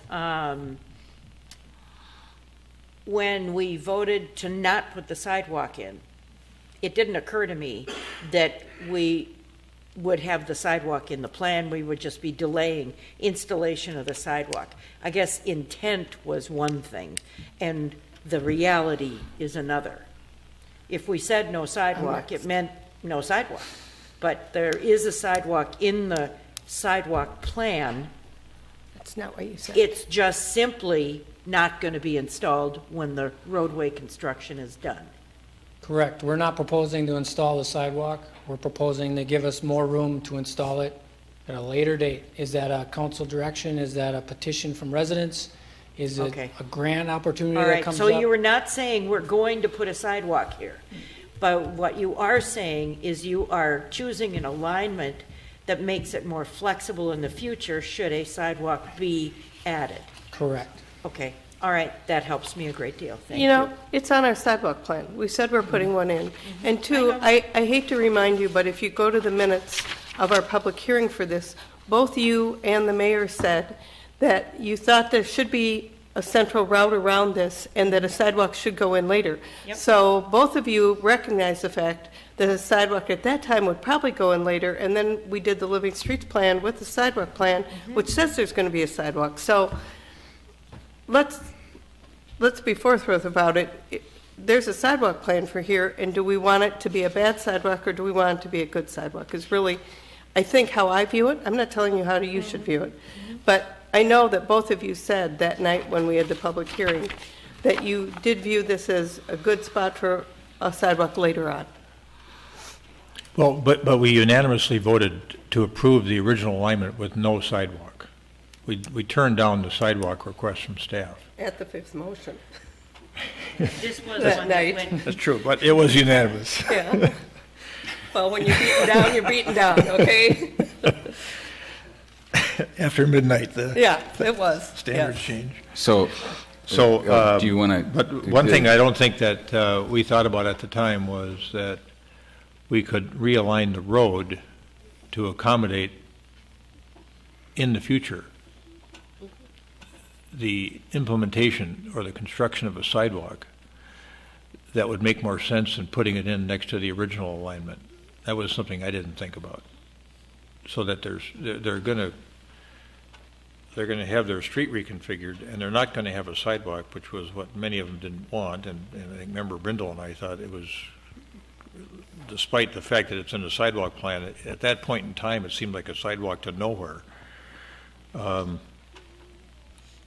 And we had other notions about how that 1.4 million in sidewalk money ought to be spent with respect to safe routes to schools, safe routes to parks, busy streets. Nonetheless, I see the wisdom in doing this in a way where you provide for an alignment of the street that would accommodate a sidewalk that would be a lot cheaper to install later on than just going with the original alignment. Because we could come back, or any subsequent council could come back at some later point in time and say, we're putting in a sidewalk. And it would be a lot more accommodating to have the space available than to try to wedge it in on the original alignment that we did approve without the sidewalk. So. Manager Neal. Yeah, just to add to that emphasis, I think this is really more a decision you're making in the present that's all about the future, right? You're setting a situation up for a future council more than you're setting a situation up for yourselves, because you've already told the neighbors that they don't have to have a sidewalk right now, but they're probably going to have one in the future. A future council will look back at this decision and appreciate it that you've set a right of way up for them to build the sidewalk that they're probably going to want someday. Thank you. Other comments, or is there a motion with regard to this matter? second. We're moving and seconding option 3. Yes. Is that it? Yes. Yes, sorry. Yes. Thank you. Option 3. Staff recommended option 3. Correct, option 3. All right. So we got a motion and a second with regard to adoption of staff recommendation 3. Any further discussion? Yes, Mr. Mayor. Member Staunton. So I've been torn about this all day as I've been trying to sort through it, in part just trying to get the history down. And I think this has been a very helpful discussion. And to me, what has been done, I'm trying to follow this kind of concept of trying not to rummage around in what was done before I got here, because I don't really want to go backwards and undo things. And what I'm hearing is that there was a street project followed by a street plan that includes a sidewalk, but a decision not to put the sidewalk in on this stretch for the time being. So as I listen to this, I am a little, I feel a little bad for this neighborhood in that they've been in the crosshairs as we've gone through a transition, and so there's been a lot of controversy and a lot of moving parts as this has moved along. But it seems like we have stated that we're going to put a sidewalk there in the future. It makes a lot more sense to move the road over to make that happen. In my mind, there is a possibility in the future we could change that course and put the sidewalk somewhere else. And that would mean that we're, I guess, spending money we don't have to spend now. But I think on the whole, I'm going to support this because I think given what is already in the comprehensive plan in terms of the sidewalk plan for the future, it makes more sense to have this open and available if we put it in later. Yeah. But understanding that we're not putting in now, we're looking for the distant future, and a lot of things could happen between now and then. But if we put a sidewalk in here, it makes more sense to have it in here. So I'll support the motion. Okay. And I know now what I wanted to ask you. It came to me when he was talking. You used 2010 so that you could get numbers for construction. That has nothing to do with the potential year that the sidewalk is going in. Correct. That one column had Okay, 20, that's what I 25. wanted to Just trying to pick a year. Right. I thought 2 to You 5 want- years But you was did too it for soon. dollars, you didn't Just- do it for an installation date. No, just I think something that's to got to be really compare clear. Okay, Construction costs 10 years from today. thank you. But at the same time, we're not, they're just, to be clear, there is no plan for Right. putting in a sidewalk as That we is sit here correct. tonight. That's what I wanted. Okay, yeah. but Yeah. also, it Well, there is could be because 10 years, it's it in could be Living Streets, longer, it right. could be shorter. Right. There is, the Right. only plan is that it's on the Living Streets plan Right. that's part of the comprehensive plan. Okay. All right. We've got a motion and a second with respect to the option number 3. Further discussion? Nope. All those in favor of approving this matter and using option 3, employing option 3, say aye. Aye. Aye. Opposed, say nay. Carried. Oh, that was good. That was a good conversation. All right, the next matter before us this evening is a request to authorize the award of bids for the Braemar Golf Course Driving Range and Executive Course project that this council has approved in concept. And Director Catry is with us this evening, as well as Joe Aboud, the Braemar Golf Course General Manager, to present this matter. Director Catry, welcome. Thank you, Mayor Hovland, members of the council. As Mayor Hovland mentioned, I have Joe Aboud with me here this evening. He'll be making part of the presentation. I also have Tom Swenson with us from the golf course. I have Kevin Norby, and I have Derek from SEH, who is our expert on the wetlands and the watershed permits. So they will all be available to answer questions. Just wanted to give you a very brief history as to how we got where we are today. We've been working on this driving range and par 3 renovation project since sometime in 2013.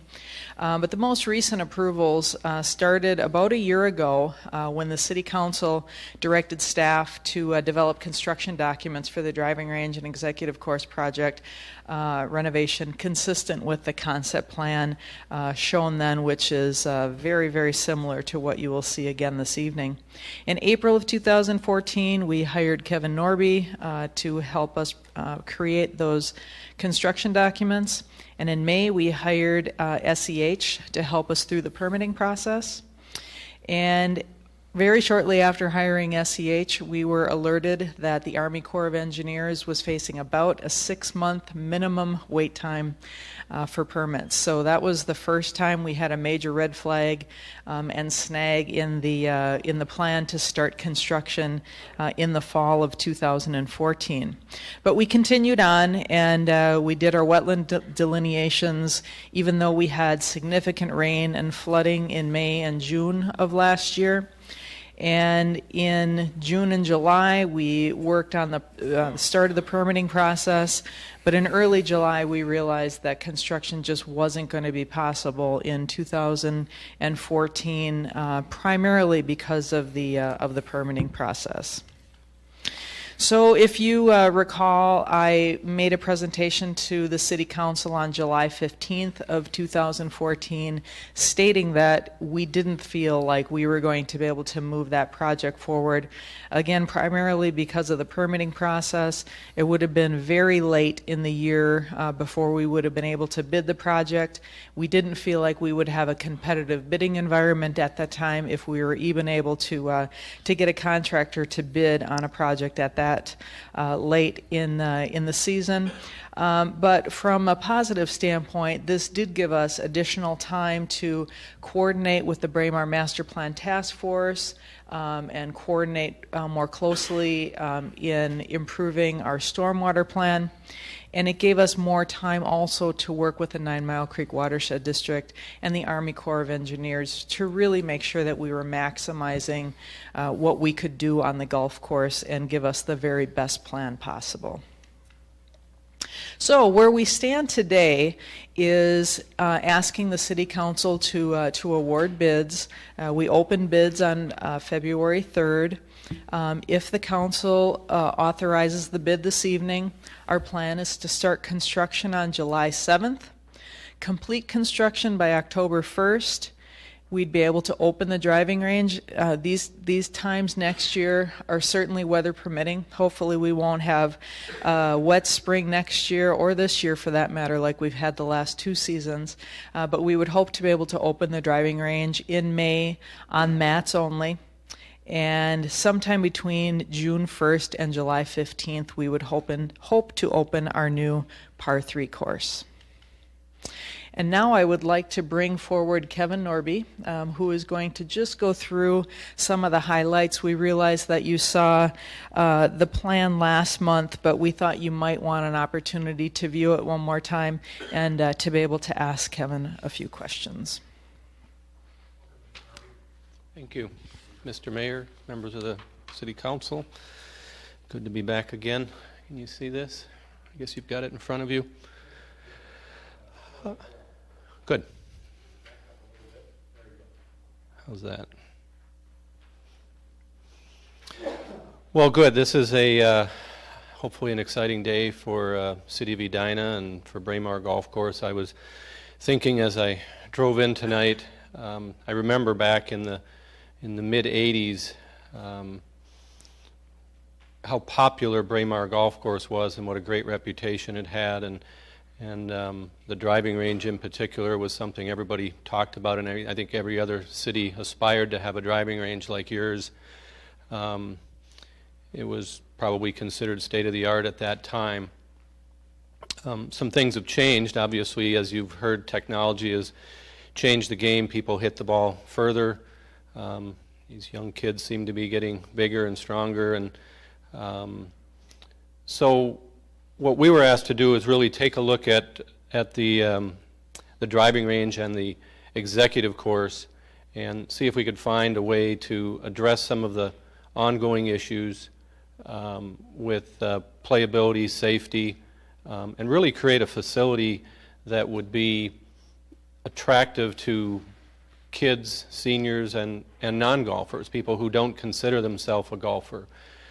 And so essentially what we did was we took a couple of the holes that were, a couple of the par 3 holes that were located in this area here.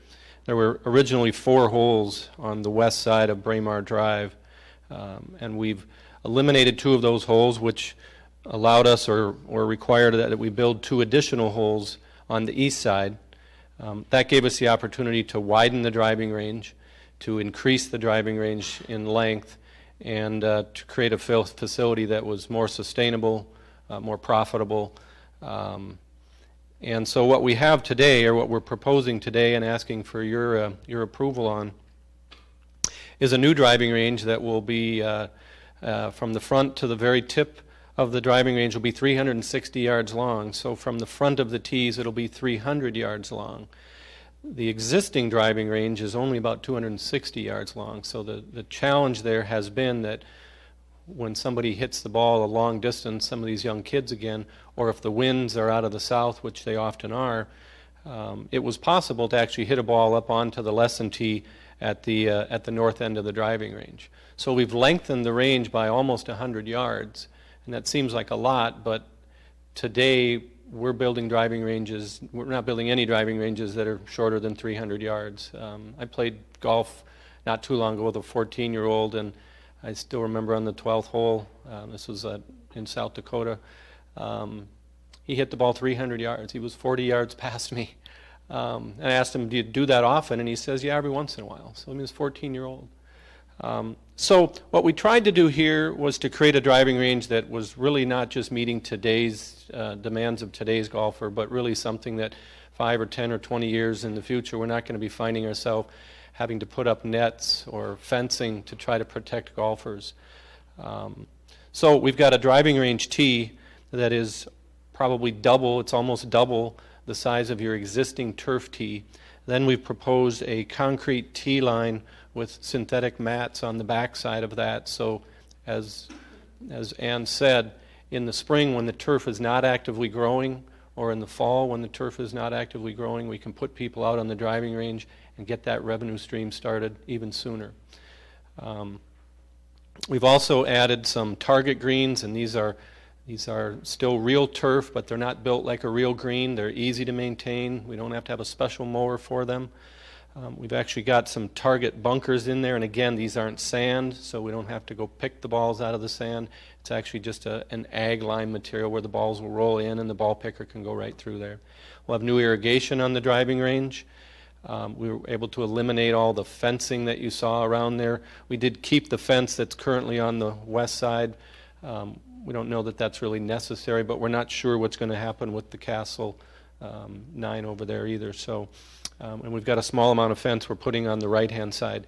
The driving range, as I said, is 360 yards long from tip to tip.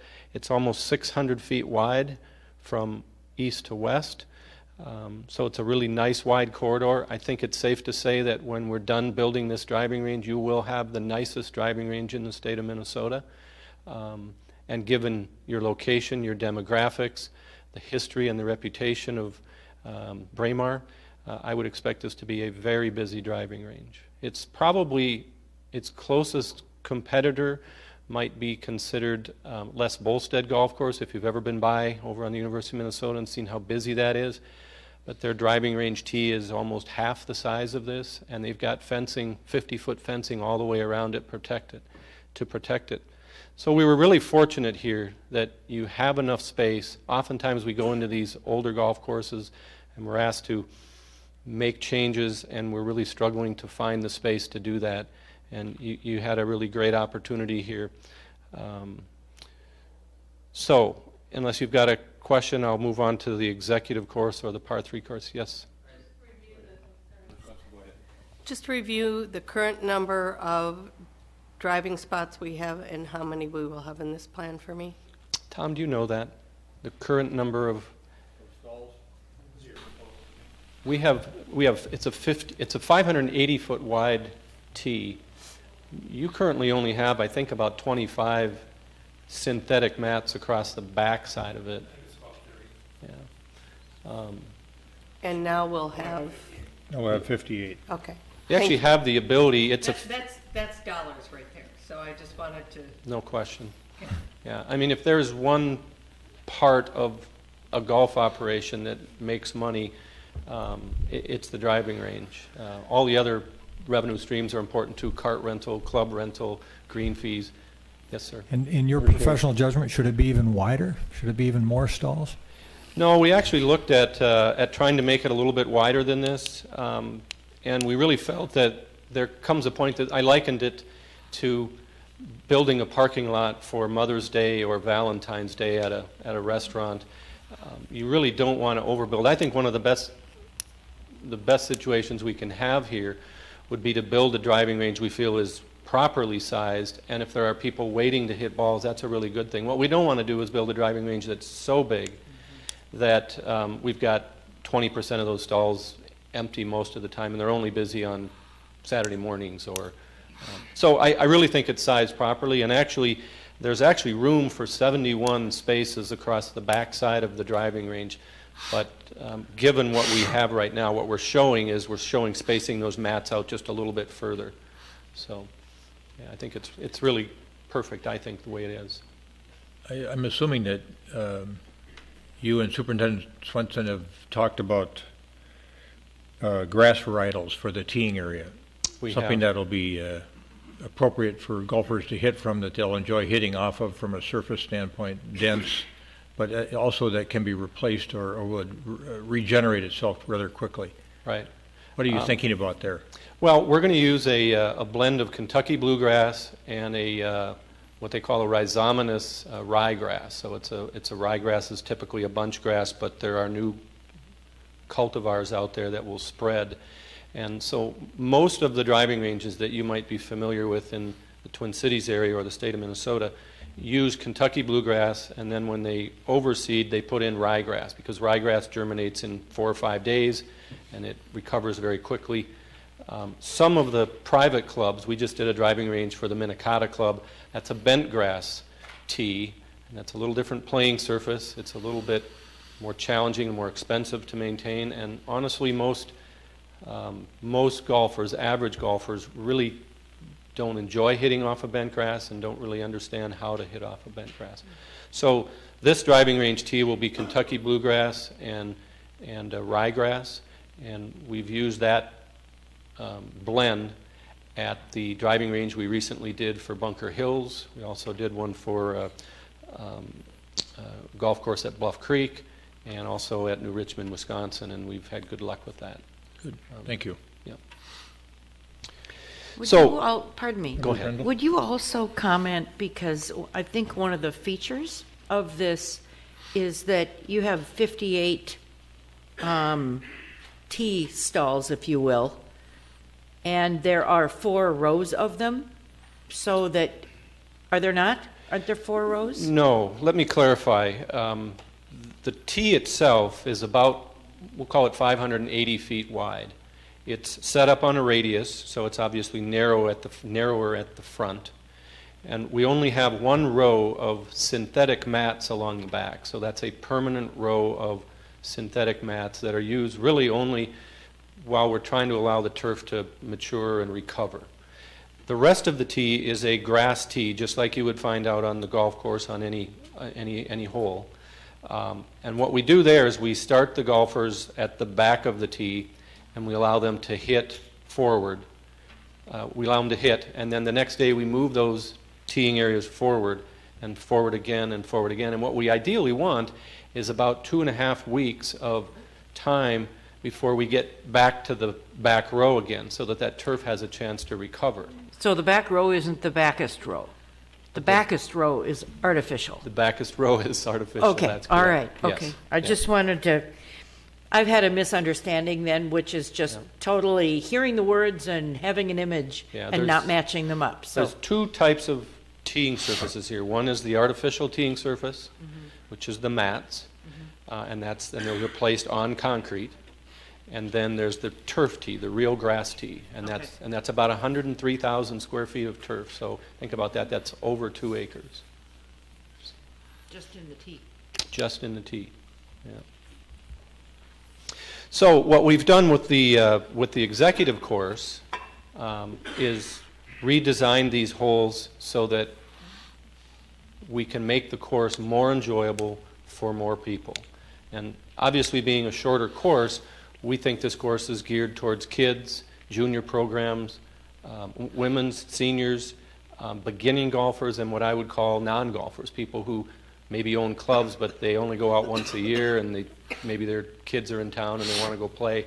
So we've tried to eliminate the forced carries, which is one of the things that made the executive course more challenging, maybe less enjoyable than it should have been. There were 4 forced carries, and we were able to move the holes around and redesign them to eliminate that. So now the golfer doesn't have to hit over water in most cases. We've also redesigned the greens. What we heard from some of the the folks in the public was that they really liked the greens at Fred Richards, and they liked the fact that they could play into 2 different greens and essentially play 18 holes of golf without playing the same hole. So we've enlarged these greens to just over 5,000 square feet to accommodate 2 flags on each green. We've enlarged the tees so that we have adequate teeing area and, again, adequate time to recover. Same thing on the driving range tee. We move the tees around on a daily basis to eliminate the turf getting worn out. We do have some cart paths. Right now we've got about 12,000 square feet of concrete cart path, which is going primarily at the back of the tee, so along the back side. So you can drive your cart up there, you can park, you can get out and walk up to the tee. And then the rest of the cart paths from green to tee would be paved with asphalt. And that's a 7-foot wide paved surface. Most par 3 or executive courses don't have continuous cart paths. People like to walk. We like to encourage kids to walk. But on the days where the weather's adverse and we want to get people out on the course, we do have the ability. We've kind of taken that a little bit further. We've put some cart paths in some places that might be prone to being wet, lower areas. So again, we can get carts out on the course. So a couple other just little bullet points. One aspect of this project that was particularly exciting was that we had an opportunity here to work with the Watershed District, and Ross from the city has worked with us closely to do some things that we're calling water quality and environmental improvements. And I did a little calculation today, and we are reducing the amount of maintained turf. So this is Kentucky bluegrass turf that gets fertilized and mowed. We're reducing that by 8 acres on this project, just this project. We are actually creating 14 acres of native prairie and what we call no-mow or low-mow areas and wetland buffers. And we increase the amount of stormwater retention, which is certainly important in this location. We've reduced that by 8 acre feet. So just imagine an area 8 acres in size and a foot deep. That's how much we've increased the storage on this project. So it's been a really good project, really fun project, and there's a lot of benefits, I think, for not only the public, but towards stormwater and environmental issues. So with that, if you have questions, I'd be happy to answer them. Questions for Mr. Norby? Yes. I've got one for you. The recommended company is Landscapes Unlimited from Lincoln, Nebraska. And it looks like you have a covering letter in here that you've worked with them before. You've got a high level of confidence in their ability to do this work for us. Landscapes Unlimited is the largest builder of golf course and golf course projects in the world. They happen to be located in Nebraska. We are currently working with them on 2 projects, one for the city of Louisville, just outside of Boulder, Colorado, and one for the city of Sioux Falls, South Dakota. Both of those projects are in excess of $5 million, and I've worked with them on a number of other projects, but needless to say, they have the experience, the manpower, the resources to get this done. And we've got a fairly short window here. We're forcing them to move pretty quickly on this to avoid any delays in opening the course. So yes, I feel very confident. They're probably one of less than a handful of companies that could have done this and done this quickly. That's helpful. Thank you. You bet. Other questions for Mr. Norby at this point in time? Director Catry? Thank you very much. Jen, if I could get back to the PowerPoint. Thank you. I'm actually going to introduce Joe and have him talk about how we intend to accommodate our customers during the period of construction. And then after that, he is going to be discussing with you the pro formas that we've been working on for the last 2 months. When we met both in January and in February, we promised that we would bring some pro forma information to you. And Joe and I have been working with our financial advisors, Ellers, and they're here with us this evening also if you have any questions. But at this point, I'll pass it off to Joe. Good evening. Joe Boo, General Manager for the Braemar Golf Courses. Just quickly wanted to go over our customer accommodation plan for the construction period that we'll be working on after July 6th. We chose that date. It was a good date during the year. Basically, we can get the holiday 4th of July in prior to starting construction and kind of going into a transitional period. So this way we can get the spring of 2015, and all the golfers will want to get out there and have a good time for the early part of the year, and then we'll start our construction in the second part of the year. The accommodations that we're making on the for golfers who would want to play an executive course was we created a 9-hole executive type course that's going to be located on the Clooney 9. Now, we're not changing any tee boxes, we're just adding tee boxes. So we do have the ability to do regular rounds on the Clooney 9 as well as doing these executive type rounds. So we didn't want to displace anybody during this transitional period. So the Clooney is not that busy at this point, so we felt like we could get those rounds out there without causing too much disruption. The Clooney Executive 9 is going to be a par 29 at 1,343 yards, which is very similar to what we had at the executive course. The Executive 9 will be the same greens fee, so we're not going to do any additional pricing for the Clooney Executive 9 that we're creating, so people will still have that affordable round of golf to play. We're also going to be offering cart specials to encourage people to get out there. I mean, it is going to be a longer walk for them while they're playing, but it's the accommodation that we're going to have to make. So we're going to encourage people to use carts and to go ahead and give specials to help people make that happen. One of the other considerations that we're going to do for the driving range being closed during this time is we're going to open up the dome during this period. The dome is up all year round, so we might as well utilize it and actually have some place for people to go out there and practice. So that's the customer accommodation plan. Any questions on what we're going to be doing there? Member Brindle. I do, thank you. Who's going to make the Clooney 9 into an executive, and how are you going to do it? Basically, myself, Tom Swenson, Joe Grupner went out on the golf course and we mapped out a course. What we're doing is just adding tee boxes. So basically, what the existing tee boxes are still going to be there. We're just going to add some tee boxes, be it in the fairway or closer to the green to accommodate that play. Okay, thank you. And the course will be designed, too, to accommodate the kids because they won't have a place to play. Absolutely. I mean, it's a short enough course where the kids are definitely going to be able to navigate it. We have set it up, and we've actually talked to a couple of our leagues. One of our leagues that was actually coming over from the Fred Richards golf course.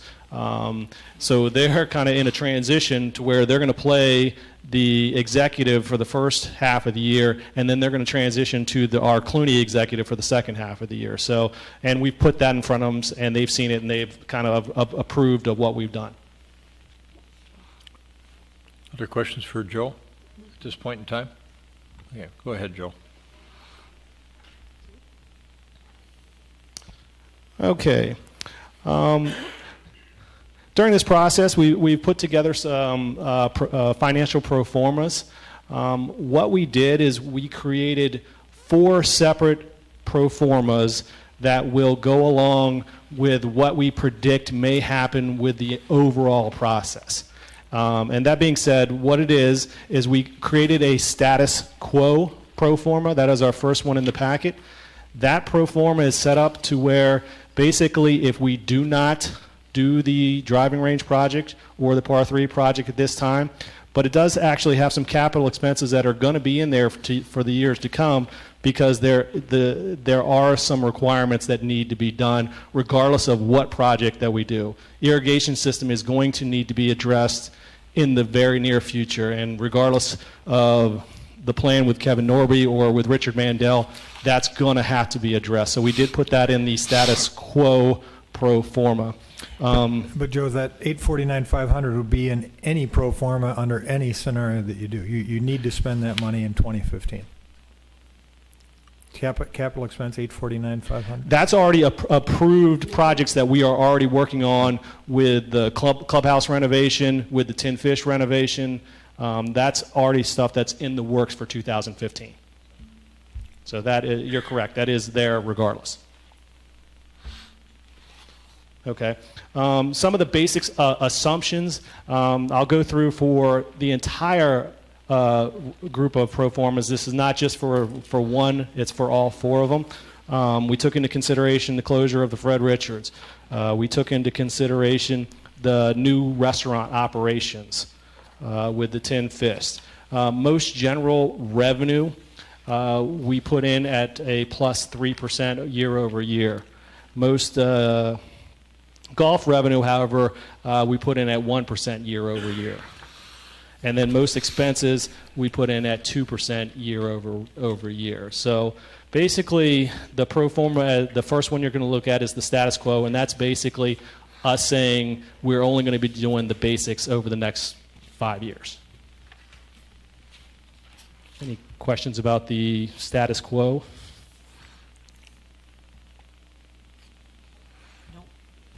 Okay, the next one you're going to find in the packet is going to be a pro forma that basically has us doing this project at this time and with your approval of the project. So it takes into consideration that we're going to start the construction in July, so that's factored in there, and it's also factored in there that we will be closed for the remainder of 15 on the executive course and into 16 while we have the maturation of the golf course. Okay. Any questions about the driving range?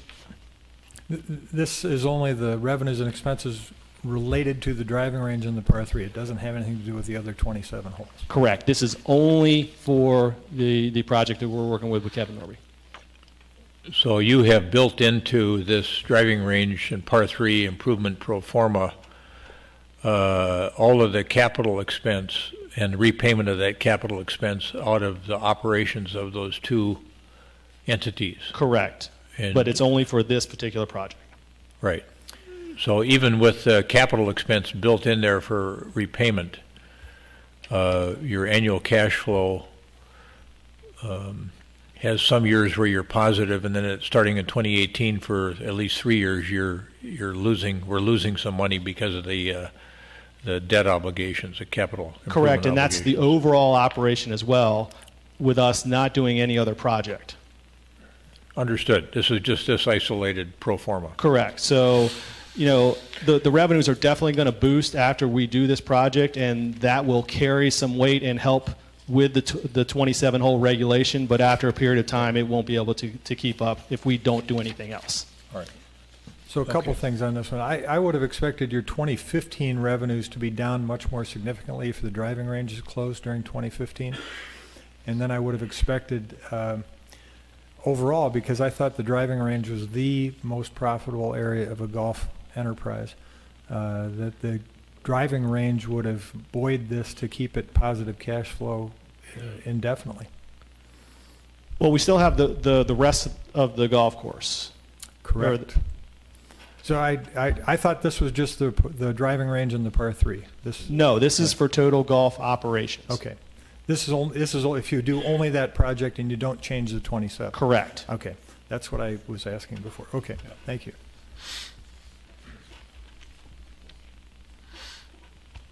Moving on to the 27-hole renovation, what we did for the next two pro formas is we looked at all of Richard Mandel's different scenarios and concepts that he presented.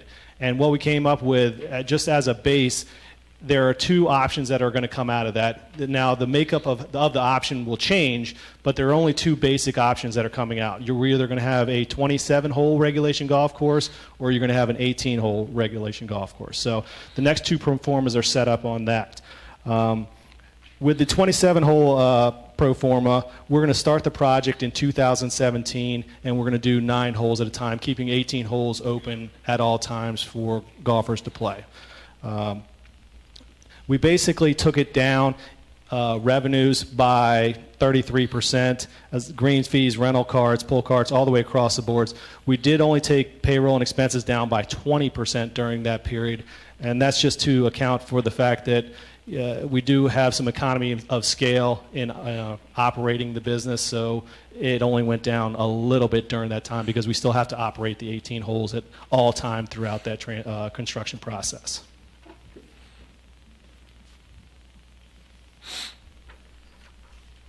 Any questions about the 27-hole pro forma? No, go ahead. And then finally, we did one for the 18 with the new par 3 and range. And this process, basically, we had the golf course closing during the 2017 period. So we would have no holes of golf other than the par 3 during that time period. Payroll and expenses we had down by 70%, and they would return to 80% of what they were when we completed the project.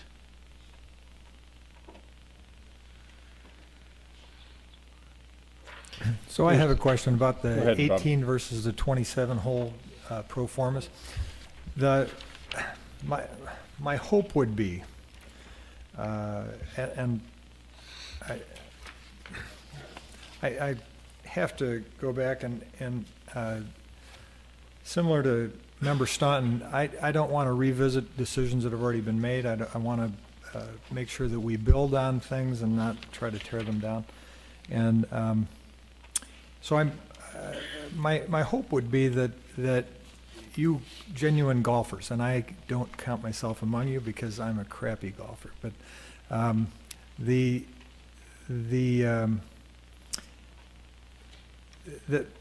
that you guys would be really excited about getting a 27-hole course that would be fun to play.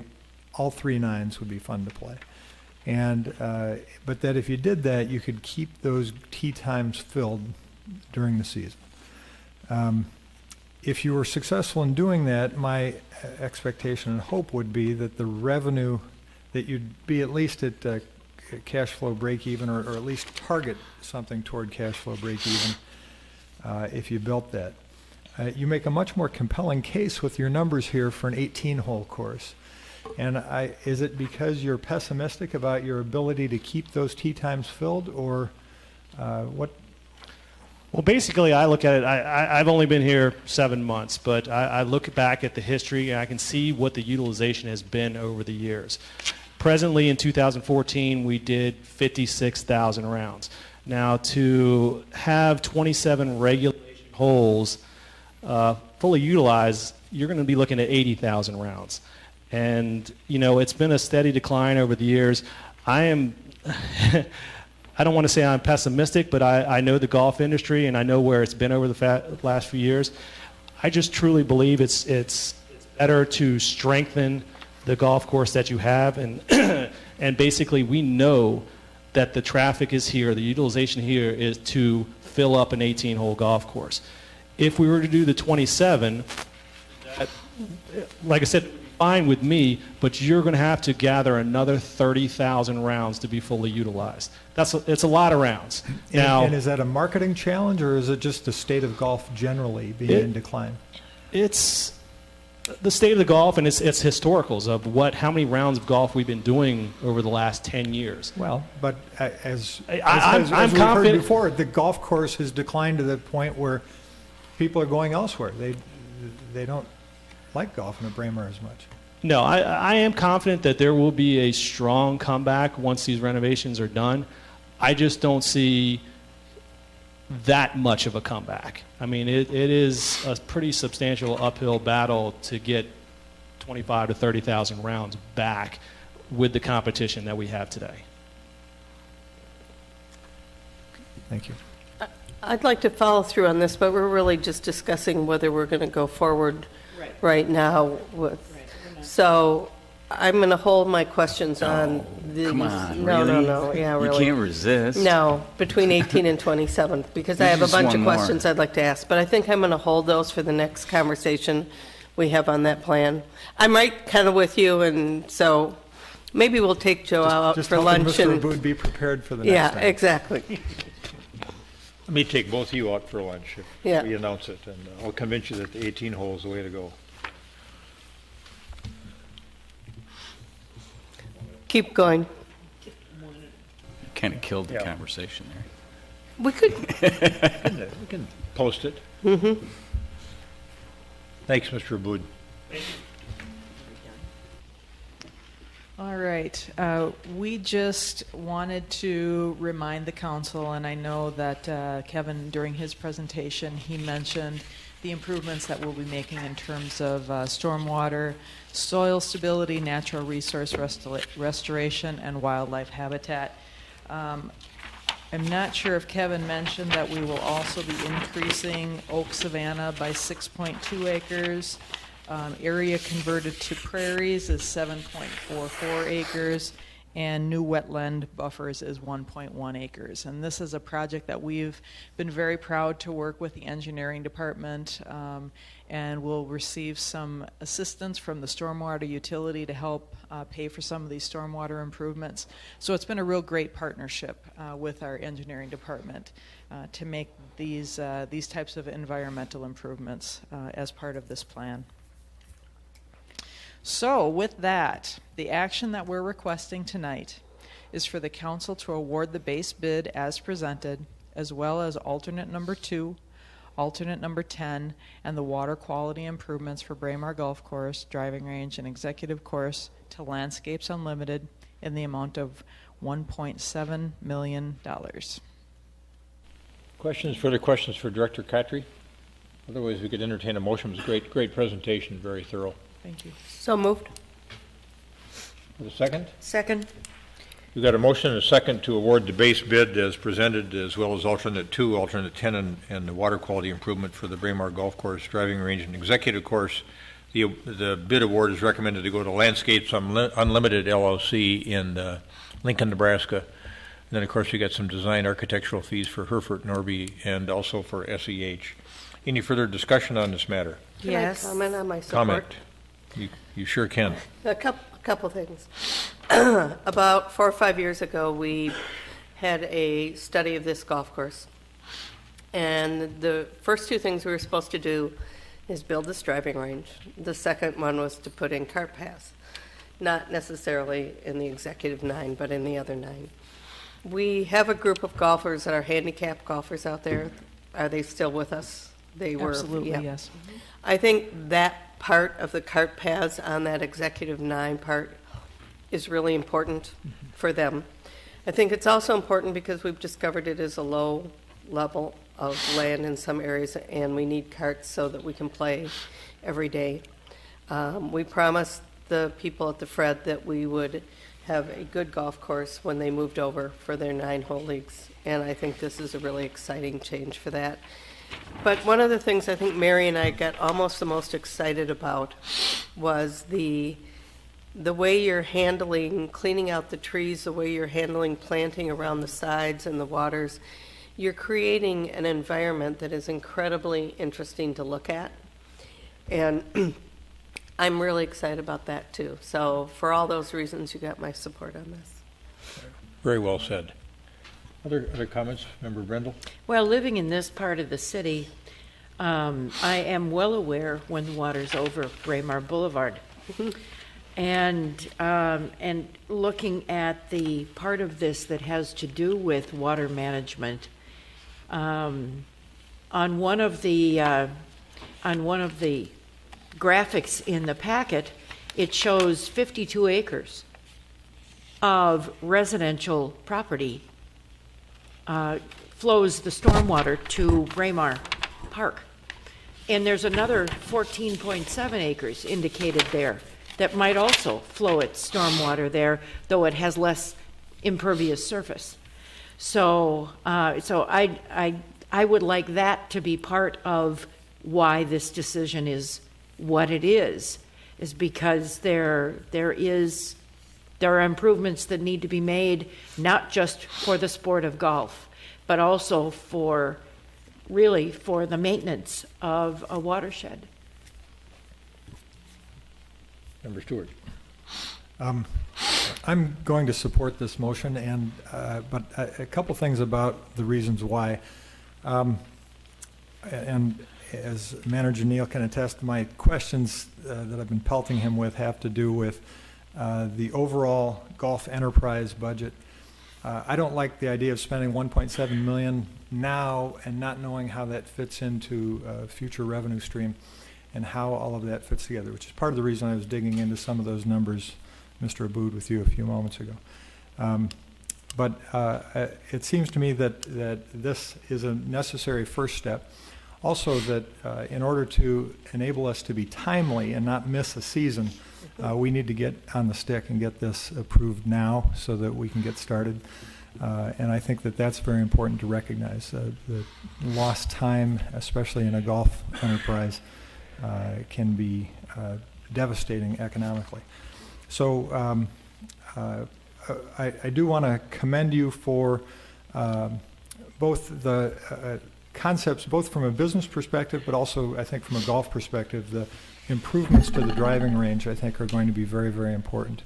I also do like the benefits of the water management and the tree conservation efforts that have gone into this. So thank you for that. Good. I also want to voice my support for this as well. I want to thank Mr. Norby and his team for some excellent work. I do believe we will have the finest driving range in the state, and that's what we hope to achieve. When we look at operations at Braemar and look at some of the challenges we face and bringing it back to profitability, the driving range leads the way in terms of revenue production, and then it's a championship course, and then it's carts. Those are the three major sources of revenue. So the par 3 will be a great amenity, I think, as folks stated so well, for our youngsters, whether they're beginning golfers, juniors, and then our seniors. And I think other folks will enjoy this as well. So I think we're going to end up with a terrific. We're going to end up with a terrific product here. Like Member Swenson, like Member Stewart, I think one of the unexpected benefits that we've seen here, and I think this will be true at the championship course level also, whether it's a 27-hole course or an 18-hole course, this whole natural area concept development plan that I think staff has taken a hard look at and figured out how can we not only make this an area where we can handle stormwater runoff and management, but let's beautify this thing with and naturalize it as much as possible. It's going to be an extraordinary place when we're all done with this, and this is the first step along that journey. The task force too, I need to thank. Those folks are doing a wonderful job, and they'll come along next with another great recommendation, I think, in terms of what to do with the core course, whether it should be an 18-hole or a 27-hole course for our championship activities. So, Mary Brindle, you had another comment. No, you said it. Okay. Yeah, all right. Thank you. We have a motion and a second, and no more comments. All those in favor say aye. Aye. Aye. Opposed say nay. Carried. Thank you. Thank you.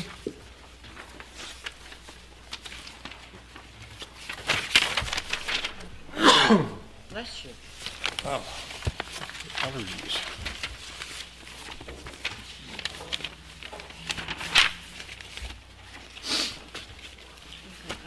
And folks from Ellers, Mark Ruff and Nick Anhut, thank you very much. Nice to have you here. Back up the finances. All right.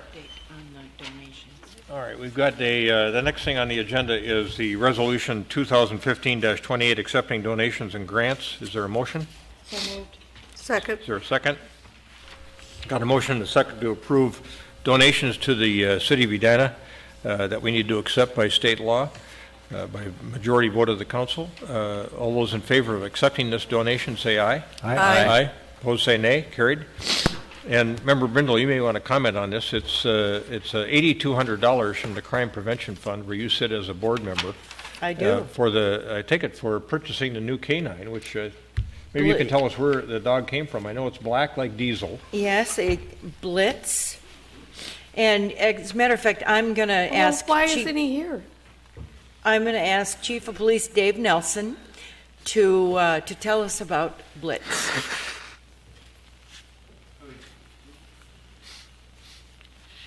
Did I put you on the spot?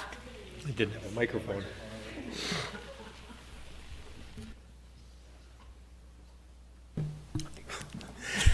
Sorry about that. Blitz is a German Shepherd. He's very similar looking to Diesel, but he's 13 months old. He started his training today with his new handler, Sean Young, or actually they started yesterday, so today was his second day of class. So training will go about 3 months. And the dogs come from the Czech Republic? Yep. Okay. Yeah, all of our canines have come from there. All right.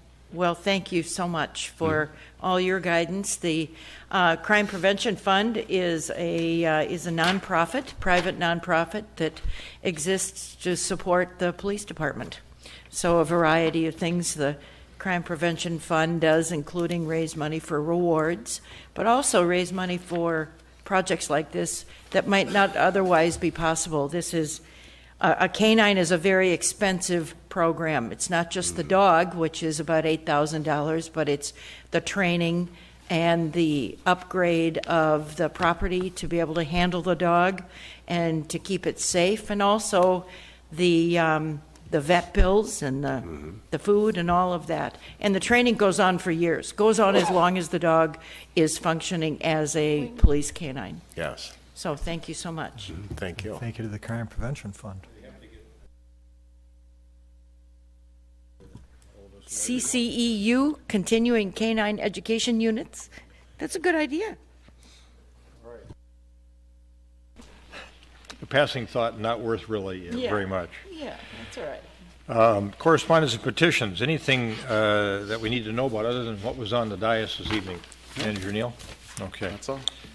Aviation noise update. Member Swenson, anything to report on? Upcoming meetings we have this weekend. We do. We have a meeting on Sunday in Washington, D.C. with noise.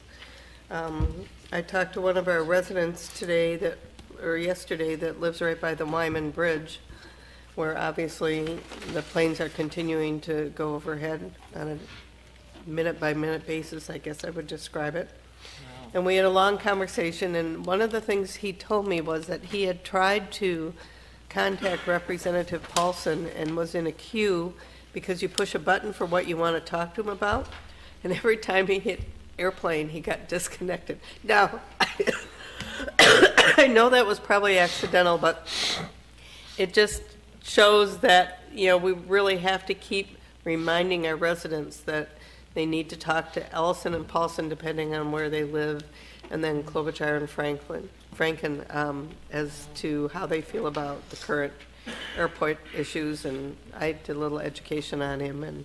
But I'm looking forward to talking in Washington, D.C., and then we'll meet with Franken and Klobuchar probably Wednesday. Well, at least they have a regular meeting with them Wednesday. Part of what's in front of you tonight is your itinerary for that trip. I know we've got an event from maybe 8 to 10 Wednesday morning that they're both attending. Since we're out there and Paulson happens to be back here that week, which is kind of unfortunate, will he have a legislative aide there? And should we? We are. We've made plans, in fact, with 3 of the 4 offices have committed, and we're meeting with the chief aide, whoever that person is in each office. Perfect. All right. Good. Thank you. Manager Neal, anything from an aviation update? Nothing more to report. All right. Mayor and council comments. Member Staunton. Sorry. Nothing for me. Thank you. Member Swenson. No. Member Brindle.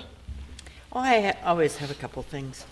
In looking at the minutes of the commissions, there were a couple things that stood out. Solid waste collection ordinance. The Energy and Environment Commission talked about updating the ordinance to include organic waste collection. So that's something that we should be watching for. Vision Zero was mentioned in an email we got. It's methods to make streets safer and increase pedestrian safety. And Vision Zero is something that I think is coming to us from Sweden. So see what kind of trends there are. in that. And then Representative Earhart in Minnesota is drafting some legislation dealing with municipal street improvement districts, allowing cities to establish street improvement districts. So we should watch that piece of legislation and see how it transpires this year. Basically, it would give us another financial tool and another way to plan for infrastructure improvements.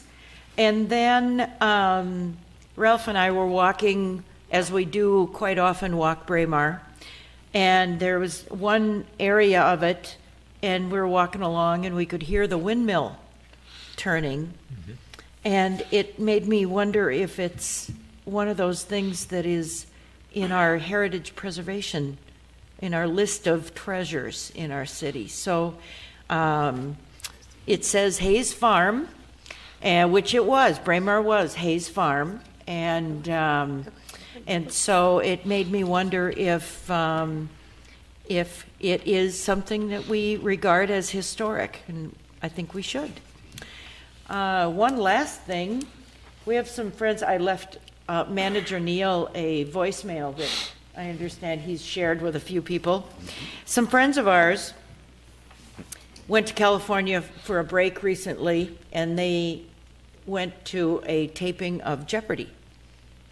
And one of the questions, as Jeopardy states the questions, was these are being installed in Edina, Minnesota to improve safety in the community, or some such. And the answer was, what are sidewalks? Oh, sidewalks. Yes. So Edina is being noticed. How about that? So, yes, for good or bad, for whatever, yeah, but I think it is good. Thanks. Good. Thanks, Mary. Member Stewart. Just a couple of things. I did go to a meeting of the Minnehaha Creek Watershed District that was held out at Minnetonka Community Center 13 days ago, and was very intrigued to learn the sort of how the watershed district functions and their goals and objectives, and so I'd like to put my name into their correspondence lists and things so that I can continue to keep up on what the watershed district is doing. I assume that what is done in the 9 Mile Creek watershed district is very similar, but I'll be interested in comparing and contrasting the two. Also, I should mention that the city council members had a retreat this past Friday night and Saturday all day, and for me, very informative. The staff members who were present and the other council members, I thought, felt like it was really good to sit down and really build a foundation from which we're going to be able to work well together. So I'm very encouraged by that time. I thought it was time well spent. Also, a shout out to the Edina High School girls hockey team. They got third in the state and just did a great job. The boys hockey team plays in the state hockey tournament this Thursday morning at 11 a.m. against Bemidji. So it should be a good game. Good. Thank you, Bob. Just a few things to report out from my standpoint. We have a Municipal Legislative Commission meeting tomorrow in Plymouth. Manager Neal and I will be attending that. We had State of the Community. We've done that twice with Manager Neal and Superintendent Dressen and myself. We did it on the 25th for the Edina Chamber of Commerce. We had about 125 people in attendance at that session, and then we did it again last night here at City Hall, taped it so that folks can see it at home, and we had a few people in the audience, not too many, but thanks to Councilmember Stewart for coming and supporting us. Appreciated that. Having him in the audience was good. Last week we met with, I think it was last week, Representative Ellison was here. Some of us got a chance on the council to meet with him upstairs along with some staff folks on some key issues that are important to us, including airplane noise. Aviation noise is an important issue for him as well, and then several other things that are important to our community. The Street Improvement District matter that Councilmember Brindle alluded to is on our legislative agenda for the MLC, so that's one of the things that we are supporting, and I suspect that's the tie-in with Representative Earhart, that we have, our lobbyists have requested him to support this bill, which we are supporting as well as a community. So that's it. Regional Council Mayor's meeting next Monday, and that's it for me. Manager Neal, looks like you've got quite a list here. Thank you, Your Honor. I do, and I'll try to run through it as quickly as I can. At your March 17th council meeting, we're going to be bringing to you a recommendation to select a vendor for our quality of life survey.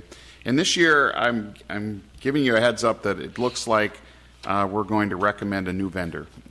That I think that we'll make a presentation to you at that meeting, but I think that Ms. Bennerat and I are going to recommend the selection of the National Research Council.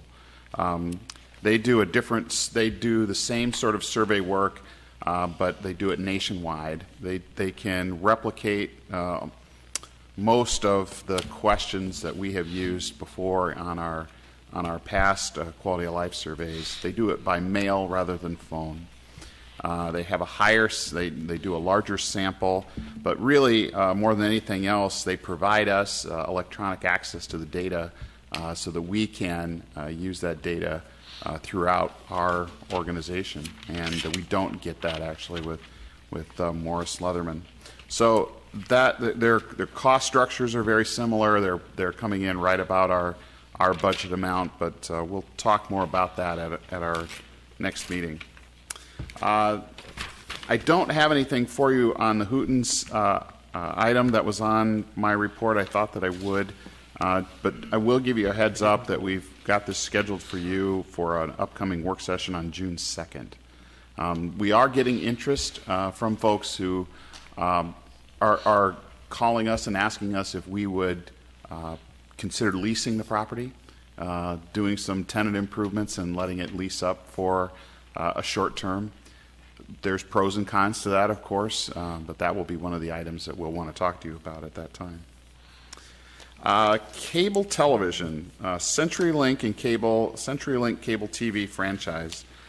We have been approached at the Southwest Cable Commission, and I think I've talked about this before, by CenturyLink, and CenturyLink has told us that they intend to make a formal application to seek a cable television franchise agreement with the 5 cities that comprise the Southwest Cable Commission, and we're one of those cities.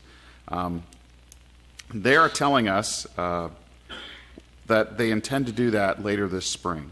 We haven't heard from them in the last couple of weeks, but they are working through a franchising agreement in Minneapolis right now, and that will be instructive for us to watch how that goes. One of the issues that is going to face the council at the time when this comes to you is that we have a state law in Minnesota that requires a cable provider to do the entire build out of a city within 5 years of the granting of the franchise. Comcast had to agree to that, and Comcast did do that when they had their franchise here and still have their franchise here. CenturyLink is being fairly honest, I think, with us in all the cities they're dealing with, where they're telling us they don't think they're going to be able to hit that. They don't think they're going to be able to build out in 5 years, and they don't want to commit to that. The challenge for you is, I think, you have many constituents who would like a competitive cable television market, including high-speed internet. We've been waiting for this kind of proposal for a long time, but it doesn't look like they're going to be able to meet the requirements of the state statute. We are working with Brian Grogan, who's our cable television lawyer, and he is advising us on this, and his advice will come to you at the time when this comes to you. But I do want you to know that that we believe that proposal is going to be in your hands here shortly. Xcel Energy. The current Xcel Energy franchise, electric franchise, in Edina expires on August 15, 2015. In order to hit the the renewal review time periods, we have to be done with our deliberation about what we want that new franchise to be by May 15th. That's the day when we would have to have a renewed franchise agreement with Excel that meets your standards, your wishes, and have that in their hands. They have a time period they get to review it, and then it goes to the Public Utilities Commission, and they get a chance to review it. And all that has to, in order to have a new franchise in place by August 15th, we have to have that part of it done by May 15th. I have to tell you that I don't think that gives us enough time to conduct the kind of public engagement process that I think citizens are going to be interested in for the electric franchise. This has, they just did a fairly deeply involved process to renegotiate their franchise in Minneapolis last year. It's a fairly interesting franchise agreement that they have with the city. We might want to take a look at that, and I think there are people on our EEC who would be interested in a process where they would get to comment and bring you some ideas about what our franchise could be. I would like your authorization tonight, or I seek your authorization tonight, to pursue a 90-day extension of our current franchise so that our franchise expires on November 13th. I have run this by Michelle Swanson at Xcel Energy. She would be agreeable to it.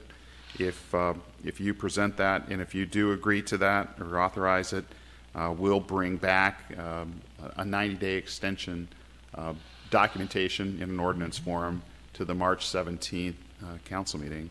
We would use that 90-day period to conduct a public engagement process with the EEC at the center of it, and on March 17th, I would bring you a process engagement statement that shows exactly how I would propose that we would do that. All right, I would entertain a motion authorizing the city manager to seek a 90-day extension of our existing franchise agreement with Xcel Energy. Is there a So motion moved. to that effect? Get a Second. motion? We have a second. We have a second. Okay, I have a question then. Any further discussion or questions? Member Yes. Brindle. How often are we asked to do this renewal? How often does it come up? Not very often. This is a 20-year franchise. I was going to say, I haven't seen it in 10 years. Have you Okay, seen it? so this isn't something that's coming up for a particular reason. It's coming up because it's a 20-year. Yes. Okay, all right, thank you. And the next contract will also be a 20-year contract, in all likelihood. They probably will propose 20 years. And the recommendation for the extension that's a combination of staff and the Energy and Environment Commission? That is what I will bring to you on March 17th. I'm going to propose that we ask the EEC to play a major role in providing input to you. But up to this point, they really haven't been engaged. They have this. not. Okay. No. Other questions, comments? All those in favor of the motion as stated, say aye. Aye. Aye. Opposed, say nay. Carried. And finally, just a quick legislative update. I know that Clerk Mangan has an item in the packet that she wants to talk to you about. I'm going to run through a few of them first, and then I'll defer over to you. There's a bill called Senate File 555 that Senator Bonhoeff is carrying. This is a bill that moves the levy certification date for special taxing districts from September 15th to September 30th so that it aligns with the levy certification date of city governments. It affects our HRA. That's about it, but we do favor that passing. Senator Latz... That's on our MLC agenda as well. Yeah, our it legislative is. agenda. Senator Latz is carrying a bill called Senate File 86. This is for the automatic license plate reader bill that regulates the classification of the data. We do have an automatic license plate reader in our police department, and Lieutenant Nibby, a member of our police department, testified on this bill when it was heard. Right now, there's various limitations that legislators are looking at about how the data is stored, kept, and how it's used. We are supportive of of the 90-day time limit, especially when we're using it as part of an active criminal investigation. House File 1184 is carried by our own Representative Earhart. This is a bill that allows mayors to perform civil marriages. It's moving forward. Hey. The other bill that we've talked about... The clerk at the courthouse can do it. Why couldn't the mayor? The other bill we talked about a couple times tonight is the Street Improvement District bill, House File 1020, that Earhart is carrying as well, Representative Earhart, is a bill that we could use for construction purposes, but really would fit us well for maintenance purposes, and really lays out a very nice system for how we could collect, what terms we use, what's the method of computation. It's a good bill. Finally, House File 908 and Senate File 393 provide $5 million from the Clean Water Fund for inflow and infiltration mitigation on private properties. So it's been public properties have been receiving state money to do what we call I&I mitigation problems for many years. This would allow some money to go into private properties, and we just earlier tonight talked about the amount of private utilities, sewer and storm sewer in this city, in any city really. So that could be something good for us as well. That's all I have for you. Thanks. Good. Thank you. That caused the council to think of anything else they wanted to talk about? Member Swenson? Member May? Mayor and Council, I put before you a resolution of support of early voting at Senate File 414. We would urge support of this. It would give our voters better service when they come in to vote. There would be a period of time that they would actually be allowed to put their ballot right into a ballot counter. They would be able to self-correct if there was a problem. It increases the integrity. It also decreases staffing levels, because right now when you come in and vote by an absentee ballot in person, your ballot is put in a secrecy envelope and then in a certificate envelope. We have about 50% of our absentee voters come in person. That would eliminate about 7,000 ballots from being handled if we had early voting. Questions for Clerk Mangan? Otherwise, I entertain a motion to adopt the resolution. So moved. Second. We had a motion and a second to adopt the resolution as stated. What's the resolution number, please? 2015-30. 2015-30. Any further discussion? All those in favor say aye. Aye. Aye. Opposed say nay. Carried. Thank you. Did that cause the council to have any other thoughts or comments they wanted to make? We're done And early. we're all headed for Washington. We'll next catch up with each other out there. I think 3 of us are traveling together and 2 are going separately. So, all right. We stand adjourned.